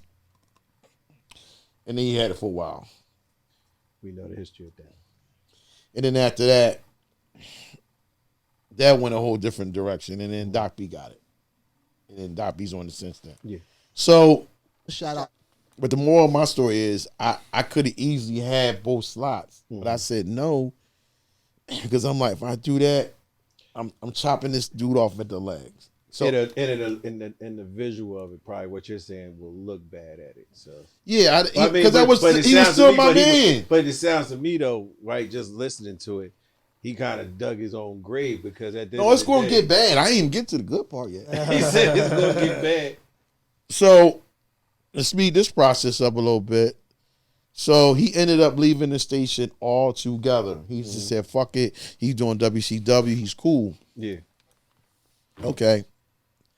So I had the 8. I was doing well with that. I remember when they were going to move Kobe up. So to move Kobe up, Kobe was going to do the morning show, and they were going to move Kobe up to APD. Okay. Assistant program director, which meant he had to give up Radioactive. He had to give Radioactive. So she came to me like, yo, I want to, she's like, because when Rand left, I was doing Radioactive. I was doing the 10 to 12 slot, and then we'll do 1 o'clock again. So when Kobe had to move up, she was like, all right, she wanted to give me the show. She said, who you want to be a host on the show? Excuse me. Was this when Wongus? Was this Wongus or? Nope. Joe Young. Joe Young. Wow. AJ Shine. I want to shout to him. You know what? I need to reach out to him. That's wow. He a little mad at me about some other stuff, but that's my man. Yeah, that's the way. Shout out, man. Yeah, Joe Young. Okay. I was trying to get to this. This is what I was trying to get to. You're navigate to that. Navigate. So how now where Joe Young came in at? Right. My first college radio job was in Stockton, but when I moved back to Philly, which I left out, when I moved back to Philly, in '90, Joe Young. It was a guy named Joe. It was Joe Young and this guy named Jess Steph had the show on KDU. Shout out to so then they let me come on and spin at KDU. I was spinning there every Sunday. Wow. So yeah, I was going to ask you what was your KDU connection? How did you get there? A lot of people don't know your KDU connection. A lot of people don't know a lot of what you touch. And how you connected and helped people like again, because we could dive into this, and I know Keith's gonna be like, "Yo, man, y'all killing me on time." But a lot of people don't know that, you know, like number one, like your hands with putting actual roots together, or not putting it together, but responsible for some things, putting the components together for them to be the roots. Reek told me verbatim, basically. He said, "Yo, that you're directly responsible for introducing him to Rich Nickel." I want to say, hold up, wait a minute, because he ready to talk. So I want to personally say, right, because I've talked to Reek. Shout out Black Thought. Shout out. I've talked to him. He told me if it wasn't for Kev, he said, I might not be in this position today. He even said that in his book that he had. Shout out his book. Make sure y'all go get that book. Shout out his book. I believe it's on Amazon. I'm not sure. It's all over. It's all over the place. You know, but it's all over the place. But yes, y'all don't even understand how Kev has touched so many careers. He literally said that you were directly responsible for linking him to Rich Nichols. Shout out Rich Nichols. Tell me that story, Kev. But this is the problem. This is the problem I have with a lot of these artists. A lot of them. A lot of them. I'm not even going to throw every name out there. They will say, oh, Kev was responsible. Kev is. But I can't. These guys don't. I'm trying to think how to say this. We don't do anything. That's as far as it gets. You know what's funny? Now you All right, may hold up. say, well, you need to make sure your business is right. It don't. A lot of times, it don't even be from a business aspect. It be from something a vibe that I feel, and I go hard for it. And I'm not saying that I should be on your level, but it shouldn't be this hard. For example, like I'm gonna be totally honest with you. Like for years, I couldn't even get into the Roots Picnic. Don't even. I'll make you wait for years. So here's the Wait, part. hold on. I got the floor. Listen, I can't even get Black Thought to do a freestyle for me. Time. Like I can't. It's like, dude, I don't understand. I'm just being honest about it. And no, what? No, he's my guy. No, I got to take the floor in this. You can. This is my guy, but If you go ahead, you can. He said he loved you, Kev. he said I let me can't. say- Where's the love at? You know that's my brother. Yeah. Right. I know that. Okay, let me say this. Let's start here with shit, because we had this conversation earlier with shit. I can't even get in the fucking Roots Picnic.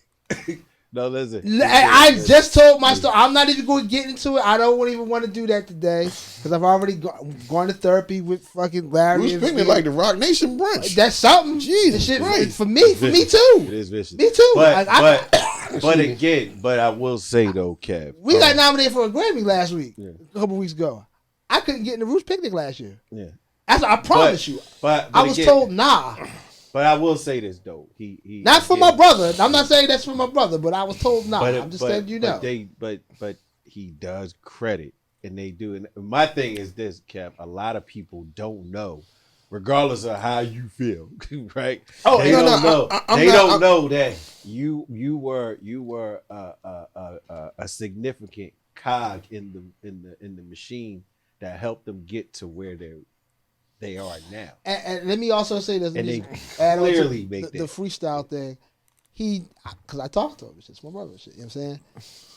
I talked to him too. I at least got the number. I know. I do have it. I'm surprised. Look, I've actually been sitting there and you reached out, so I understand. Yeah, you know what I'm saying? Numerous times. I don't even know if he expresses this way and shit, but he does not want to give you anything less than what he gave Flex. So and shit. and I believe this. And look, because Kev was gonna say, "Folk, you tell me this all the time." Listen, and I know what he's gonna say. See, a lot of times, Kev doesn't understand, right? And I'm gonna say this to y'all: this man doesn't understand the platform that he's built over the years. That platform that when the Come Up Show live, and he get these MCs on there. Those be some killers on there. Oh, listen, he watched. Yeah, and best believe, because I sit there when we record at his crib. We recorded his crib. Trust me, he pulls up. Yo, check this motherfucker. Check this person. And they be all killers. And they all be killers from your show. He's on your show. You know what I'm saying? So he's very aware of what goes down in your show. He just is like, yo, when I come up there, I have to be immaculate. You see him playing violent, right? Huh? Yeah. Listen, bro.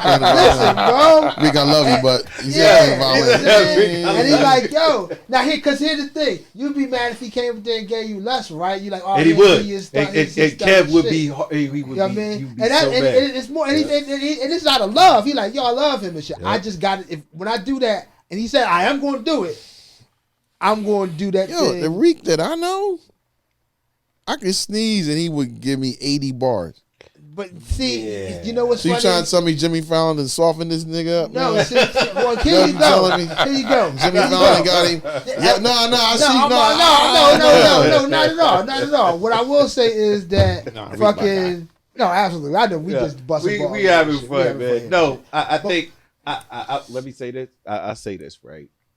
The one that I always compare Reek to, right, is Funkmaster Flex joint, right? He gets up there, which was crazy, which was fucking crazy, and right? It's some, and I will say something about that, and I feel like this, I'm right? going to say something about that. Okay, we'll get but let me say this, right? Because I asked him, I said, dog, come on, man, you got to come on. He said, when he did that, it was lightning in the bottle, right? And when I said, oh, come on, Reek, same thing you said. Give 80 bars out anytime. It ain't lightning in a bottle. And when you go on your platform, you can't come up and then be in his eyes, right? And I'll just say in his eyes, flubbering or making mistakes that he feels is not perfect.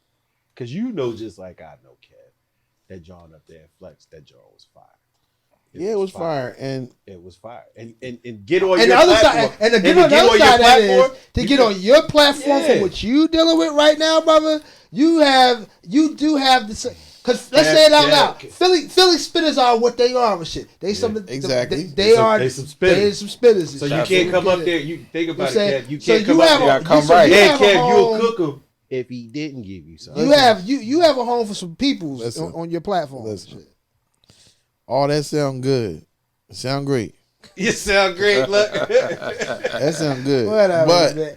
no, I no. Listen. Let's get to how you introduce. Yeah, I love you, Rick. I love you, Rick. I love you, man. That's my brother. So let me ask. Still waiting on you. Yes. So let me ask this, right? So can we get back to this question? Mhm. Right. Because again, we're gonna get that freestyle. We're gonna work all that out. We're gonna work all that. That's out. coming. But my question. You know who I want to freestyle on my show? You know who I really, really want? I know you about to do this. You're gonna put him on the spot. No, Go you ahead. know who I really want on my show? Yeah, who? Jill motherfucking Scott.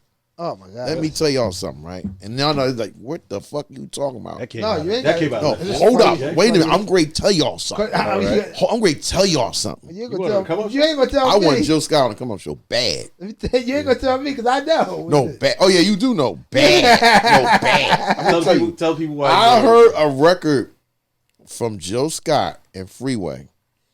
And Jill was fucking that shit up. To me, who I would love on my show, Jill Scott, and y'all think I'm crazy, Erykah Badu, because I've heard Erykah Badu spit.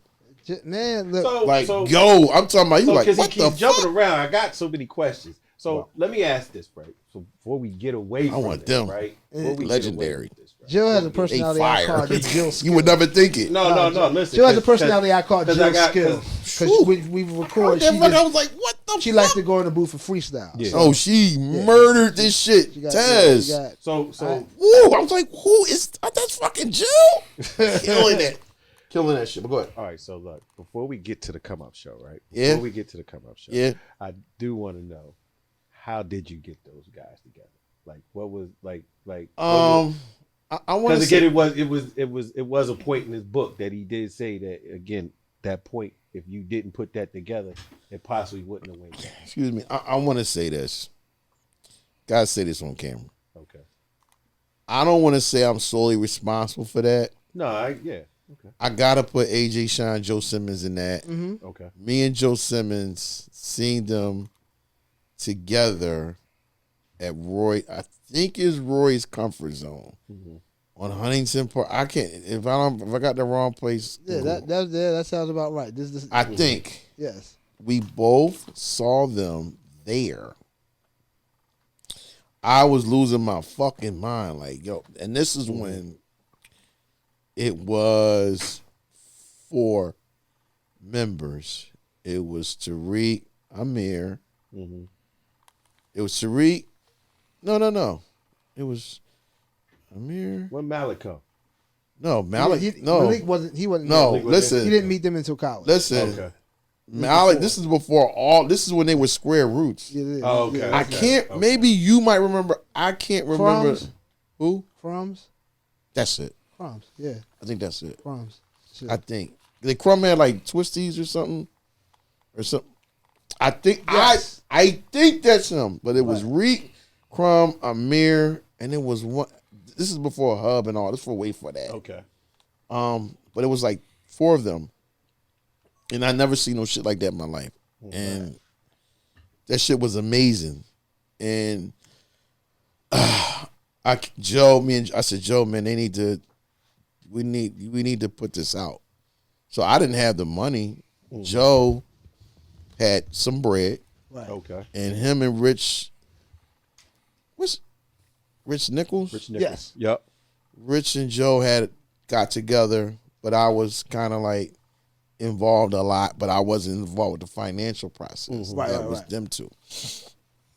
And they put it out, but I felt so heavy and hard about. I was going hard on that shit. Like I never seen it like it. So, excuse me. There was a lot of things that,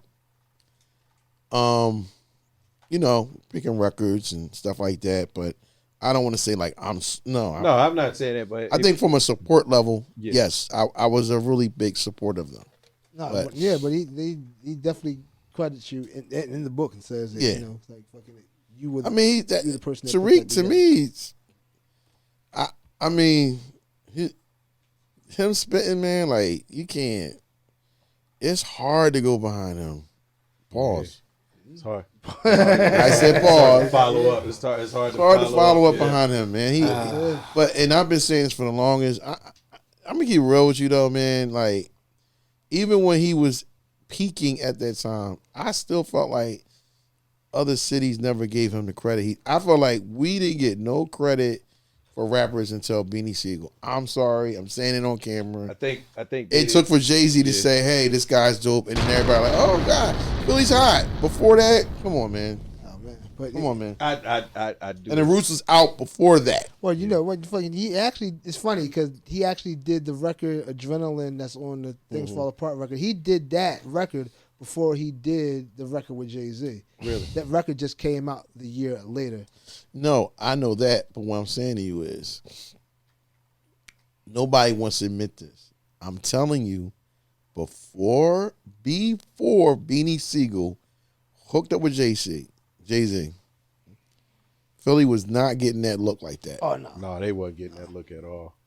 Now, Not at all. you're talking to Beanie, because you got this, the Roots was before the Beanie Siegel. I'm talking for it's the group. Yeah. Before that situation. Okay. But I don't think people knew how to take the Roots at that time. 'Cause Well, it was like- AS brought AS.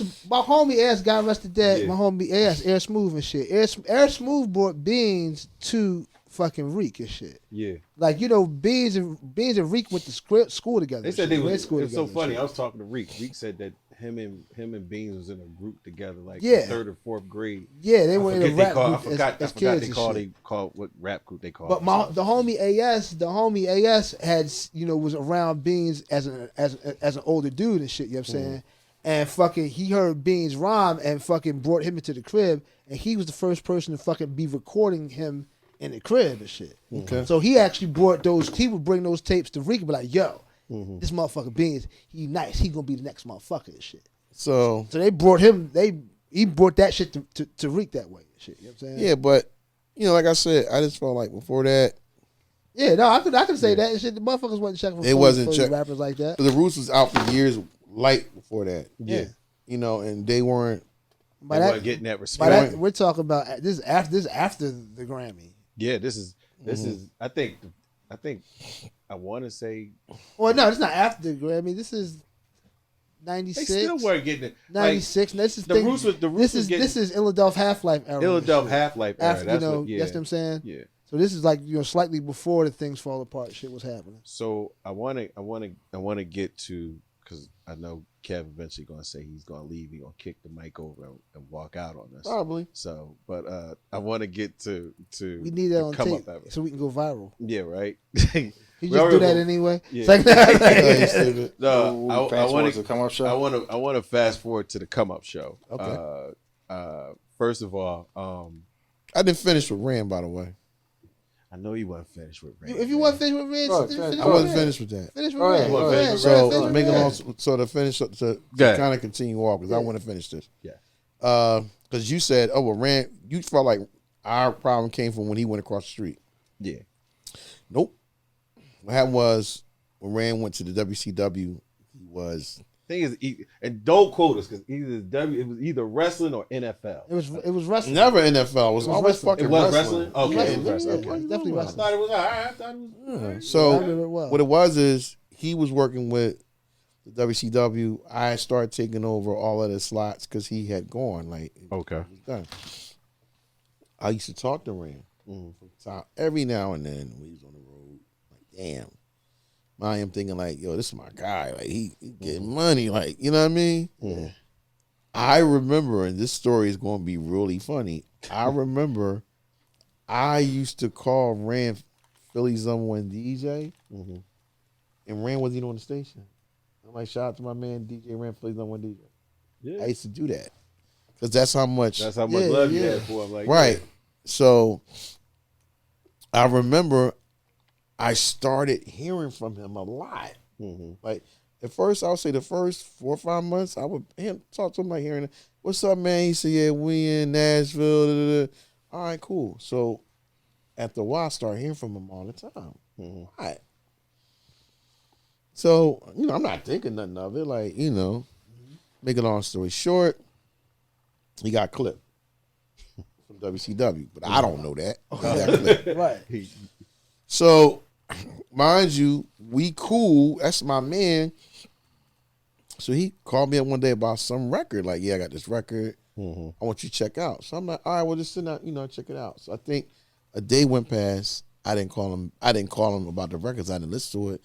So the following day after that, he called me. It was just talking crazy. Like, oh yeah, you want listen some to the record? You want some fucking Hollywood shit? You ain't listen. I said, oh brother, like what the fuck? It was weird. Where does energy come from, my man? Like, huh? So I said, dog, I ain't listened to it yet. So I listened to it. Called him back like, it's all right.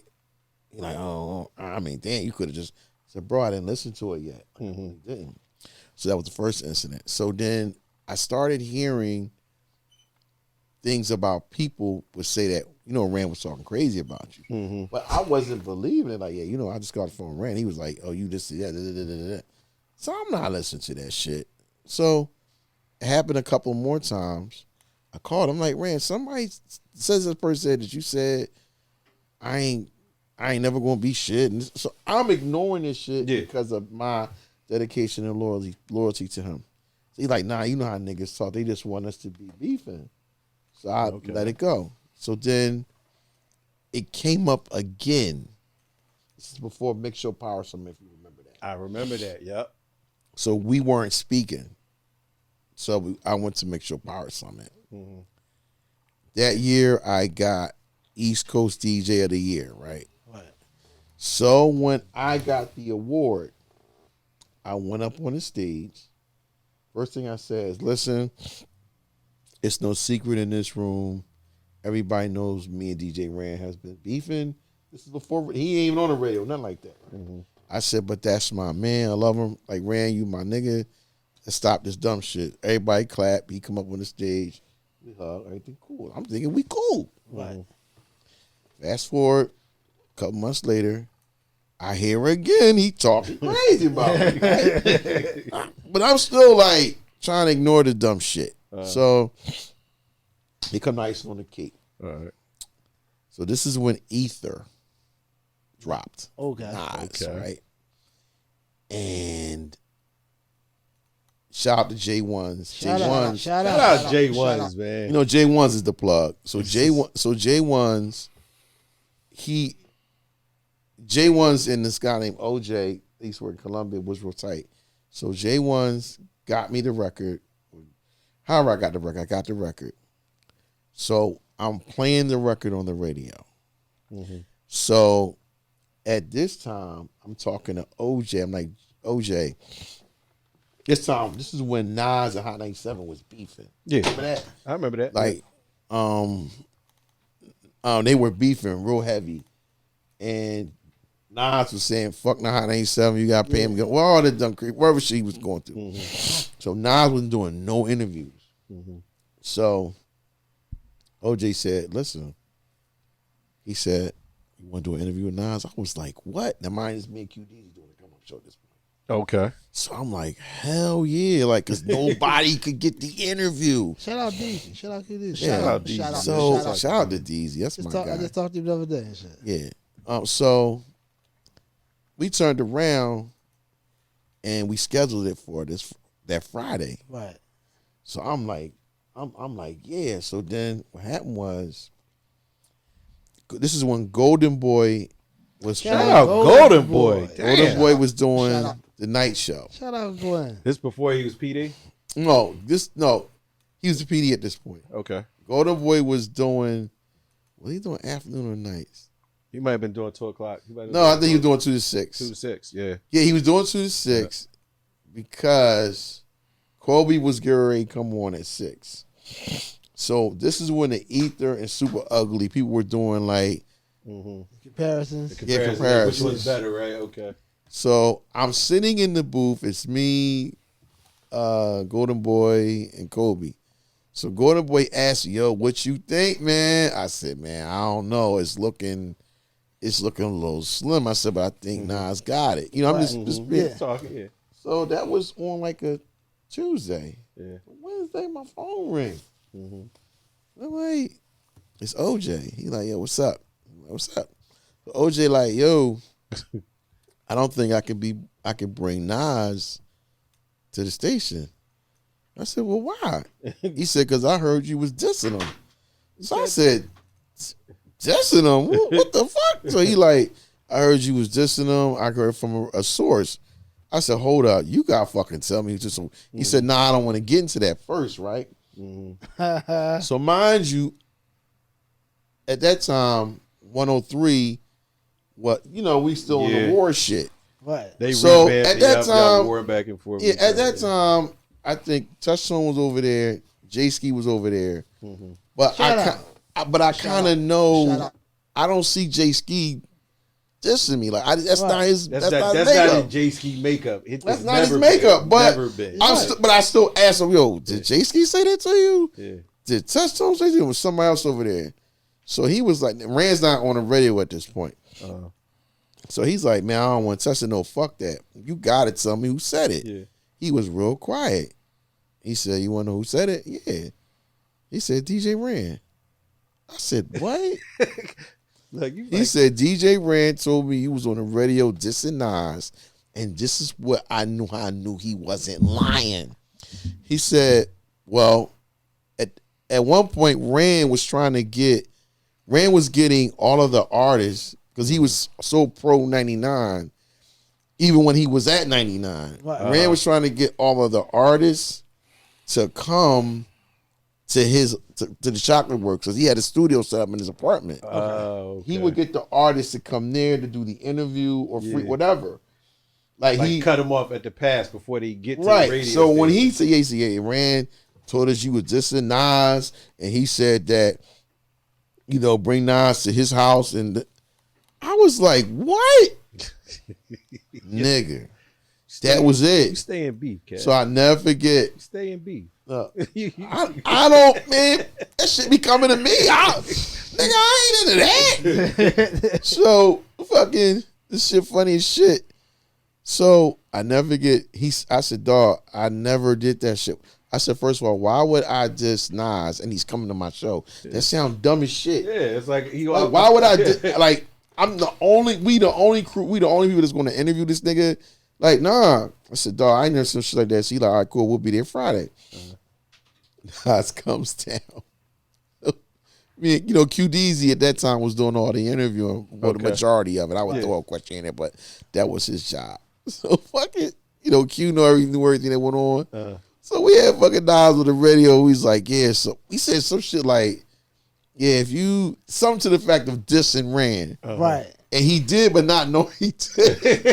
Fucking Rand called up on the phone on a warm line. Yo, you fucking pussy. I said, fuck you, bitch. You ain't. But I was saying, fuck you, pussy. You ain't, nigga. Because at the time he wasn't on the radio. Right. At the time, the radio was what it was. Yeah.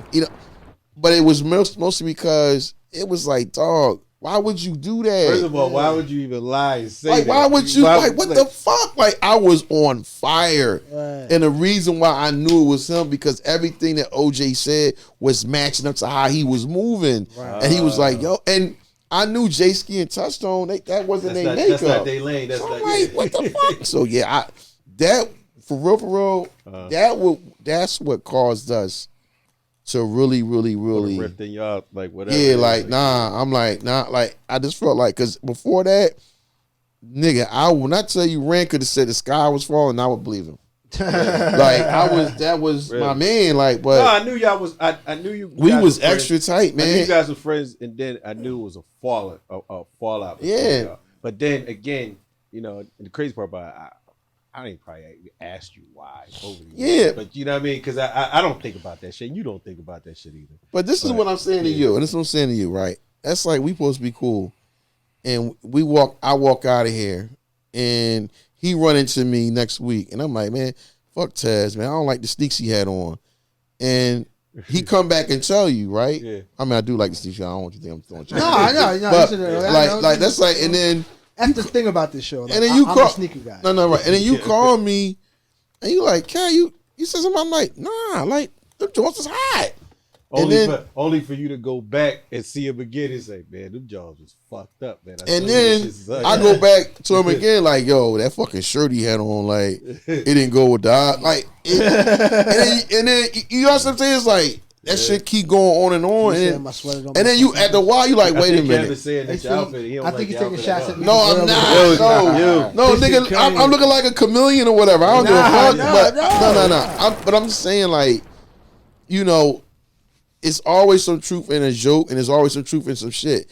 And if a person, if that information keeps coming back to you, it's like, yo, wait a minute. At some point, you gotta look at something because, like with me, I was just like, yo, it hurt me at first.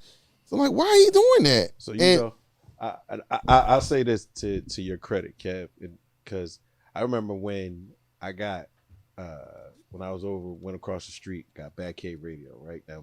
Me and Kev, we was talking on the phone, always to talk, right? And so I didn't know how Kev was going to take it. Because, again, I was brand new to radio at that time, right? And so Batcave Radio was kind of like, and I remember, shout out to Boogie, but now I'll say this right now. So I remember I walked into, they wanted to hire us, right? And the first thing he said, yo, so, you know, we really brought y'all over here because, you know, we trying to go against across the street. So I said, what, the Come Up Show? He said, yeah, you know, because, you know, Kev. I said, so, you know, I'm friends with this guy, right? So he says, I never forget Boogie face, right? So Boogie goes, you friends with him? I said, yeah. I said, I fucks with the guy. The guy's my man. So I never forget when I got the show, right? I got the call and I told Kev, but honestly, I didn't know how he was going to react. Because, again, that radio shit was, what's his name? First thing Kev said was, dog, I'm happy for you niggas, man. I swear to God, he on everything I love. He said, I'm happy for you niggas. He said, I said, Kev, for real? He said, dog, I don't give a fuck about that. I don't own that company. Like he says, in fact, I say this all the way to, because sometimes I feel like people are crabs in a barrel. Like, they don't want you to succeed. Kev has given me a lot of advice, even in that time when I was on the radio, about this what you should do. This is something you might want to stay away from. And a lot of niggas wouldn't have did that. A lot of niggas would just fell back and just watched. Fucked up. And didn't talk about you. He shouldn't have did that. I told you that. But I never got that from him. You know what the problem is with people? When they get in a position, they let that position dictate how they should move, how they are, which segues into DJ JDS. Yes, so let's segue into that. We must got some. Keith, we good on time? He's like, yeah, we good on time, Keith? Hold on, we're gonna wrap it up. Are we good on time? We good? You can touch that and then No, touch can on we touch that? Because I want to touch that. I'm gonna make this quick. I want to touch that because I do want to get to the come up show. So yeah, we got time. I'm gonna make this quick. So once again, JDS. I've known JDS to work with 3 Times Dope and all that and whatever. Never had a problem with him. Nothing. JDS gets hired at the station. He got let go for, I would say, unspeakable reasons. Like you and I know what's going on. But anyway, he got let go. I had nothing to do with that, of course. And then he got on at across the street. Went across the street. I never had I don't care. So once again, he fell into that trap. He did. He started going at me. Now, at you hard. Mind you, pause. Hard. I didn't say anything. I'm just, because me, I'm the type person that I think before I do it. I'm very strategic. I'm very strategic. Yeah. Like, it's like a fighter. Shout out like T. Shout out like T. You have to think. Like if you spar a person and let's say, for example, Ryan Garcia is going to fight Devin Haney, You have to be a thinker in that fight. You can't fight with emotion. You can't fight with, I got the knockout power. I'm a knock. No, you got to be the thinker of the fight. So anyway, he back to the JDS. He went over there. He started talking crazy, which I ain't never had a problem with him. Like whatever. So he kept going and kept going and kept going and kept going and kept going and kept going. Okay. So now I think. Well, I'm getting tired of this. Right. So, so there was a record at this time that was unreleased. Nobody had it. I was the first to get it. Right. So I go in there. I said, you know what? I'm so tired. I said, listen, you got dude up the dial, keep talking, he this, he that. I said, listen, right now, I should try to see. I want everybody to hear this. I have $5,000 in my pocket right now, right? I'm going to play this record. If that guy up the street can play this same record without my drops on it. Without your drops. Look, make that clear. Without my drops, I will drive to that station and give him the $5K. So did you make the ride over there? Right? No. Nigga, what? So I'm talking crazy. I'm dropping a record. I'm bringing this shit back, playing my drops all on this shit. Here come 9 o'clock. Right? Yeah. The nigga comes on. I think he lost his mind on that. He didn't have a record. Yeah. This nigga goes on the air and starts cursing. Yeah, he lost his mind. I think that was his last day that day. That was his last day. He started cursing. Fuck you. Like, what? I think he did that. He played dirty records. It was a bunch of stuff. Like, he went crazy, right? All the no-nos. He did. Right. All the no, like, but the thing I'm saying is, like, Funk always says, I be creating beats. No, I don't. Like, he bought that. I didn't like, I'm just here to do my job, right? I be fucking with Kev, though. I do. I be fucking, because every time I turn around, I call Kev, I'm like, Kev, man, why you do this, man? Right, he kept doing it. I didn't do anything. He was coming at me. I ain't got nothing to do with that. And he got eliminated for something he did. But my point of it is the problem with it is that people get in these positions and they let the position dictate on how they really are. Yeah. You know what I mean? Like, you know what I mean? That's just like, I've known you forever. And that's like, I don't know, to say you become the CEO on Jimmy Fallon show. Now you start wearing with iced out Rolex every 5 minutes. Like, that ain't, that's not you. Like, not saying you can't have one, but that's like you just stunting on me. Like, yeah, motherfucker, you see how I'm doing. Like, right? Like, that ain't you. Yeah. You know, I say all the time, I have no problem. I have a Toyota. I don't have an issue with saying that. You know, people are like, I don't have to. Toyota, but that's not the only thing you have. Anyway, I don't have a problem in saying that. But sometimes people don't. They have a problem with identifying how they really are. Sometimes those items identify them and shit. So yeah, like, So can I get to the come up show? Yeah, can I get to the come up show? All right, cool. I want to get to the come up show. Yeah, because he's about to fuck me up. Yeah. So come up show ultimately is the for Philadelphia and real spitters and shit. Yeah, I mean that's the primary place for Well, I want to say shit. that. All right, come on, show. My guy right here, man. I want to say first of all, I respect the fact that the come up show has been a staple in this radio industry. How long now, Kev? How long? Not radioactive. Right. Come on show started in 96. Yes. It's 97. It's 2020. Set the bar. And here's the thing that a lot of people don't give credit for to Kev is, which a lot of people couldn't do, is Kev figured out a way to reinvent himself. And I tried. And that's something that, it's not what you tried, it's what you did. Thank you, but I tried. I want hand claps on that. Yeah, and the reason why I say that is because a lot of people, and I'm pretty sure, Kev, like as Gil would say, wrote you off, you dead on the side of the road. But then about that. But then at the end of the day, here you go again. We'll spin back where we at right now, like especially now with the Come Up Show, especially Come Up Show Live. That platform, when I tell you, is nothing but killers. That's And you all know it what? is. And so many people. Let me not so ask you many top people. five. So many people want to get on. Let me ask you. Let me not ask you top five. What is what would be your criteria, or what allows you to select people? All right, so this is what it is, right? This is what it is, and a lot of people don't understand this part. Now, I could easily get somebody on there that could be popular, but really can't rap. Yeah, it's important. That doesn't fit what I'm doing.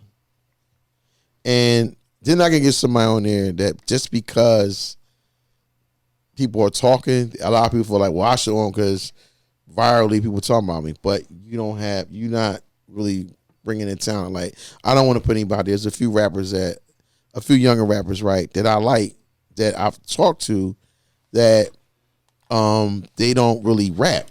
They harmonize. So my thing of it is, I'll say, well, that doesn't fit what I'm doing. Right. And they like, well, I'll come on there, I'll harmonize, but I ain't rapping. You want bar. Like, right, you know what this is. So it's like, I'm not saying that there's not a place for that, but if you're gonna come on this platform, you gotta, and I don't want to hear how many ops you done killed. I don't. First of all, I try to stray from that op shit. Like, and I'm not just anybody. Like, but I don't want to be involved in that because once I let one op rapper come up, well, you let him. This my hood. This my man, and then it's, you gotta. I don't feel like going through that. I just can't. I don't. You know what I mean? Like, I'm not. If that's what you do, that's cool.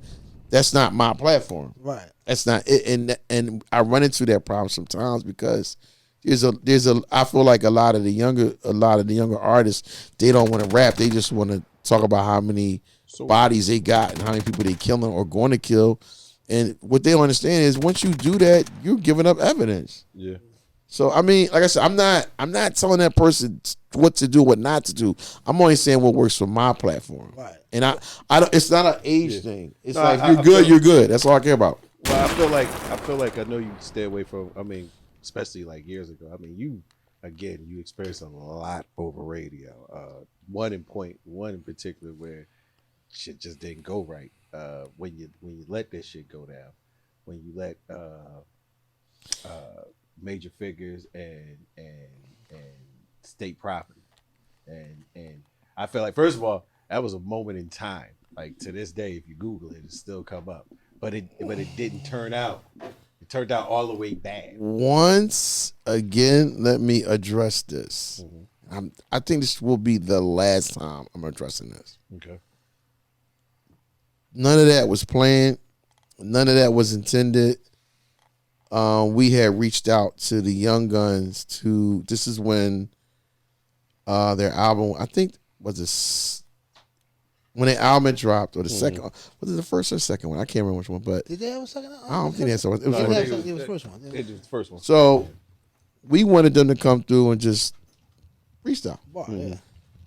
And they came, and once they started rapping about we didn't know that. Didn't know that. I don't know that. Yeah. I have no knowledge of knowing that. So then once that started, we were like, oh boy. So everybody knows the relationship that I had with the Figures now. Mm-hmm. There was another group that I wholeheartedly will take 1,000% credit for because I broke them.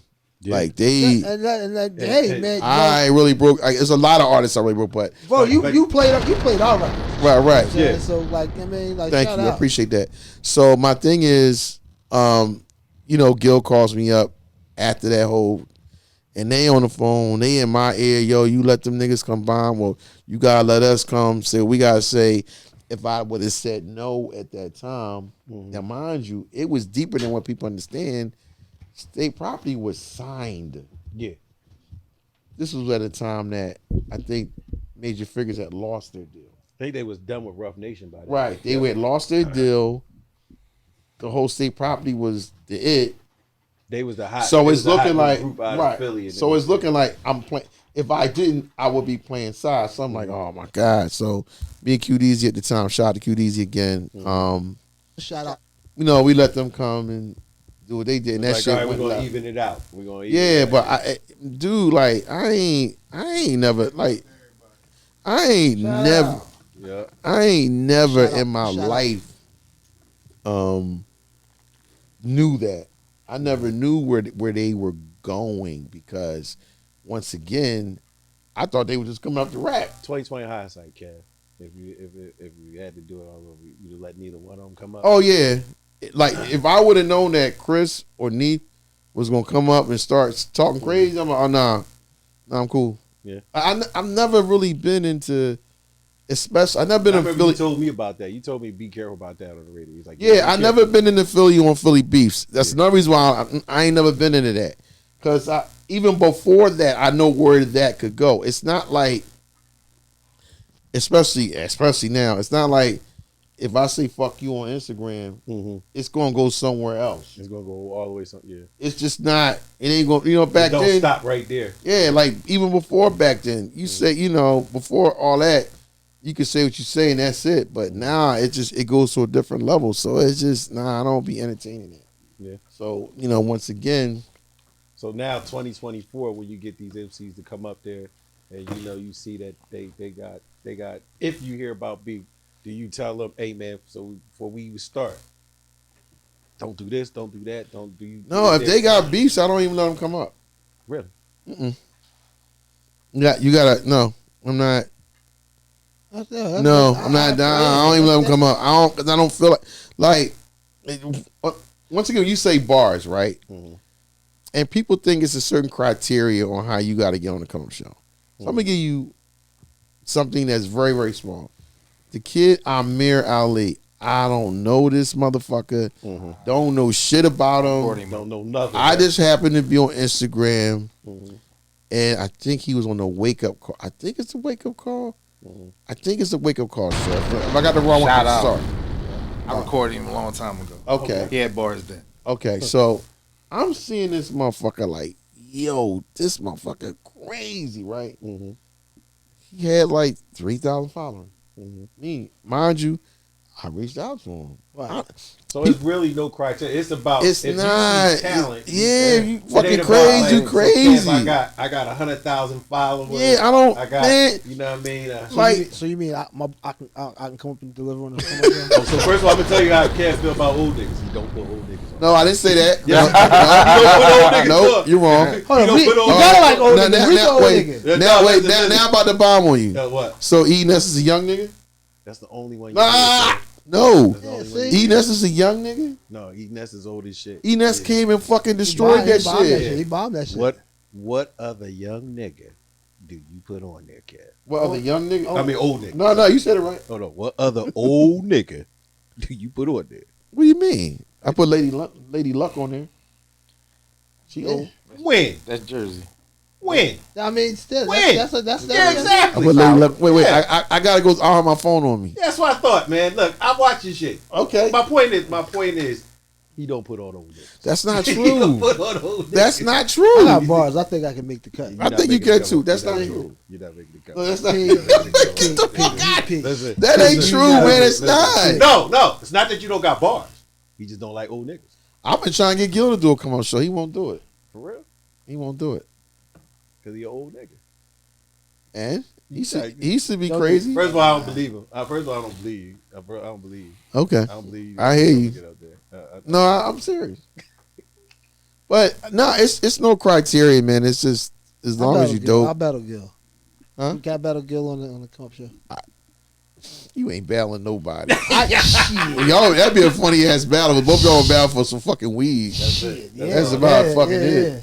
First of all, but I do want to say this, and we can wrap up with this. You are a staple in this community. Come on, Thank man. you. I always Absolute. say, Come and I on, always man. say, I give Kev a lot of shit, because I talked to Kev. Kev will call me early in the morning. I'm gonna talk to Kev. I'm gonna talk shit about him. But at the end of the day, a lot of niggas. First of all, because a lot of cats don't realize, like they'll always say, first thing they'll say to me is, Kev's a hater. Kev, I'll be like, yeah, how do you hang out with Kev? And I'll be like, yo, he cool motherfucker. You got to be around him. I said most of the time, Kev is low key, and I'm gonna give y'all a funny one. And Kev gonna laugh about this one. So we're gonna get back to this Roots picnic, right? So last year, right, Me and Larry. So you didn't even know this, right? So we're Larry in the background here. Larry Tan, shout out Larry Tan. Shout out. So we at the Roost picnic. Larry Artist is running from me, by the way. Got it on there, right on. And he's an old Are we gonna nigga. say names? He's an old Are we gonna say nigga. names? And Are we he's an gonna say old nigga. names? We say names. Wait. And he's an old nigga. Yeah. And he's Reinvented himself. frightened of my show. Whoa. So on camera right Whoa. there. Yeah. That's Are we enough gonna stuff. say- We ain't say no names Uncle yet. Larry's cool, but He said Larry cool. He said I'm Larry. just putting it out there. Larry. man. What you say? The artist that he I represents.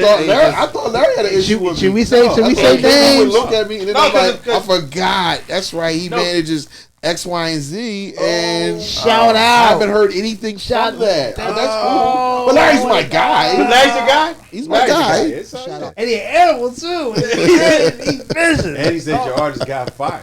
Yeah, I did. But you know what? Man, This artist did DM me like last week. He did. Yeah. And he said he's coming through There you doing go. something else. shout out RJ RJ Payne. Put Payne. it out there. Yeah. RJ Payne. Rayman. Shout out RJ Payne. Rayman. Shout out RJ. Shout out RJ Payne. Rayman. Yeah, That's man. Rayman. Rayman. Yeah. Right. No, He's Yeah, an old but- nigga. but- See, you said, see, but- I just caught you. See, we He's talking- an old nigga. But we couldn't get him Talking either. history, though. We couldn't get him Couldn't either. get him either. We couldn't get him Wait, either. so you if and it- Larry is you know, homies and you So, can't get an no, artist? I- Wow, that's crazy. Kev. Well, at least Even Larry, back then. Larry's Well, consistent. I will say this. I will say this. No. I will say this even for old niggas, right? Right. I'll say this. If you reinvent yourself, case in point, Ness, which he did, Mm-hmm. he reinvented himself, at least to get onto his platform, Mm-hmm. right? He reinvented himself, and so did Payne. So, hold on. Payne can went from art. Went we from change the Rain language Man here? to RJ Can we not Payne. call motherfuckers? Can we call them if they're still useful? Can we call them vintage? Kev just don't fuck make a with nigga feel better. Kev just don't fuck. Because I'm a with vin- him. That's I'm- all. I'm a You just vintage named rapper. two You know what people. I'm What are you talking about? They reinvented themselves. Now you know where I get caught up at with that. What? If I put on when, because I think that's gonna happen at some point. I'm pretty sure Larry make it happen. Mm-hmm. When RJ Payne comes on, Yeah. I had eaten this on. First thing niggas say, you only put on old niggas. That's the first thing they say. What did you only What put people on? don't say about the come up show is it's not a combination. It's just you gotta have the right tools to get on the come up show. That's it. Oh, so I got a bunch of old. you could be rappers. old, you could be A young. bunch of old rappers. You want me to Yeah, but because you old don't mean you right. Oh, all right. For example, I can't come on. I got a group right now. I'm You gonna show you know something. been getting that. I'm gonna show you something. I'm gonna show you about progression. I can't come on the come up show, or I can't come on the radio cutting up. Let's dance with drummers beat. Hey, What happened? Say that one time. I'm trying to show you progression. Okay. right. I can't Uh-huh. just because I've indulged in hip hop Yeah. in so long. Yeah. I still have to change with the times. Yeah. Some of these artists don't want to change with the times, so they feel like because they were popular. And when I say that, I don't mean a group or one person. When they was You when they have was to hot and change they- with the yeah, times. yeah. That's like somebody will call me and say, "Yo, why you not playing such and such and such that was popping?" No, somebody may say, "Why you not playing Biggie?" Yeah. What you mean why I'm not playing Biggie? This is 2024. Biggie don't belong on this platform. That's what That's and niggas don't understand it. Now I'm not saying you have artists that reinvented themselves. I'm gonna be honest with you. I feel like Usher has reinvented himself outside of the crazy shit he be doing. Yeah. But he's reinvented himself mad with at his what he did. music. It's So if you can reinvent yourself and still be the old nigga, that's cool. You just gotta like you said like Enes. Yeah. Enes reinvented himself. reinvented so okay. Yeah. He spitting fire, he reinvented, I'm gonna give him a shot. So it's not old or new, it's not old or young, it's not that. You just gotta So if these old niggas, what you telling us now is these old niggas will reinvent. I ain't like I'm a spring chicken, nigga. I'm just I saying, ain't it ain't got spring nothing to do chicken. with you. I'm just asking because I know a bunch of old rappers, man. Listen, they be right I ready know a to get bunch of ready. old motherfuckers too. Yeah. But it's not about the age, it's hold about on, what hold you're doing. But let me close out with this then. Okay. Like just on some this is a DJ question and shit. Go So ahead. because especially because you're just talking about old music and your music and shit. You know what I'm Yeah. saying? You spend your work day spinning what I work, yeah, your work, what's going on, your right. work shit. You know what I'm saying? Mhm. Are there any times that let's say you want to break format and go do something like here you go. If you had your choice to spin what you wanted to spin, what would you choose and shit? Like, what would you do if you know what I mean? If you said, yo, fuck it, there ain't no rules and shit. What would you go to? What would be? I go to the 90s. You go to 90s. I love 90s music. Yeah. I love 90s music. All right, look, we gotta wrap up. He said we are done.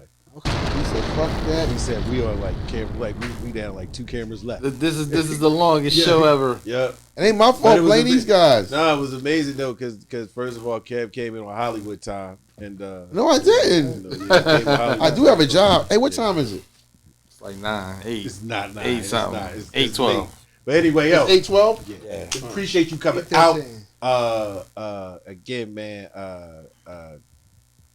Cosmic Kev. Shout out Cosmic Kev. Yeah. Thank you, man. Shout out to you for coming guys, down, man. Thank I you for being appreciate one you, of bro. the look. Thank you for coming on our platform, because again, I think I can count how many times Kev did. I'm being One honest was with you. it I with don't let EA. you interview me. Shout out EA.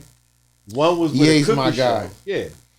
One was Shout another out. one was a Shout cooking out. show. I don't know him, and I ain't trying to disrespect. Yeah, I did my man's cooking show. And then this one right here. Mhm. So yep. So shout out. And I'm Hold on. comfy, man. Y'all got me the pillow. I'm ready to go to sleep. Question: You did the documentary too, the Philly '90s documentary. I think I did. Okay, there you go, man. I think I did. So we're privileged to have this interview, man. I appreciate you, man. Thank you. So I appreciate y'all, man. Keep up the work. Oh man, thank you. You know, appreciate that, man. you Yeah, doing what you man. doing. We're done. Keep lying on the camera. Yeah, we Nigga ain't not got burnt lying, before. I don't give a fuck what he say. It's Yeah, I the think truth, we man. will. Yeah, man. I do. I tell the truth, Come man. here so I That's can all. smoke something, man. Let's get this shit over with. Oh, he's about to get the fuck out of here. 'Cause I Yeah, gotta get Sorry, All man. right, man. See, we made you comfortable at the home and Yeah. shit. We can't get comfortable at you know.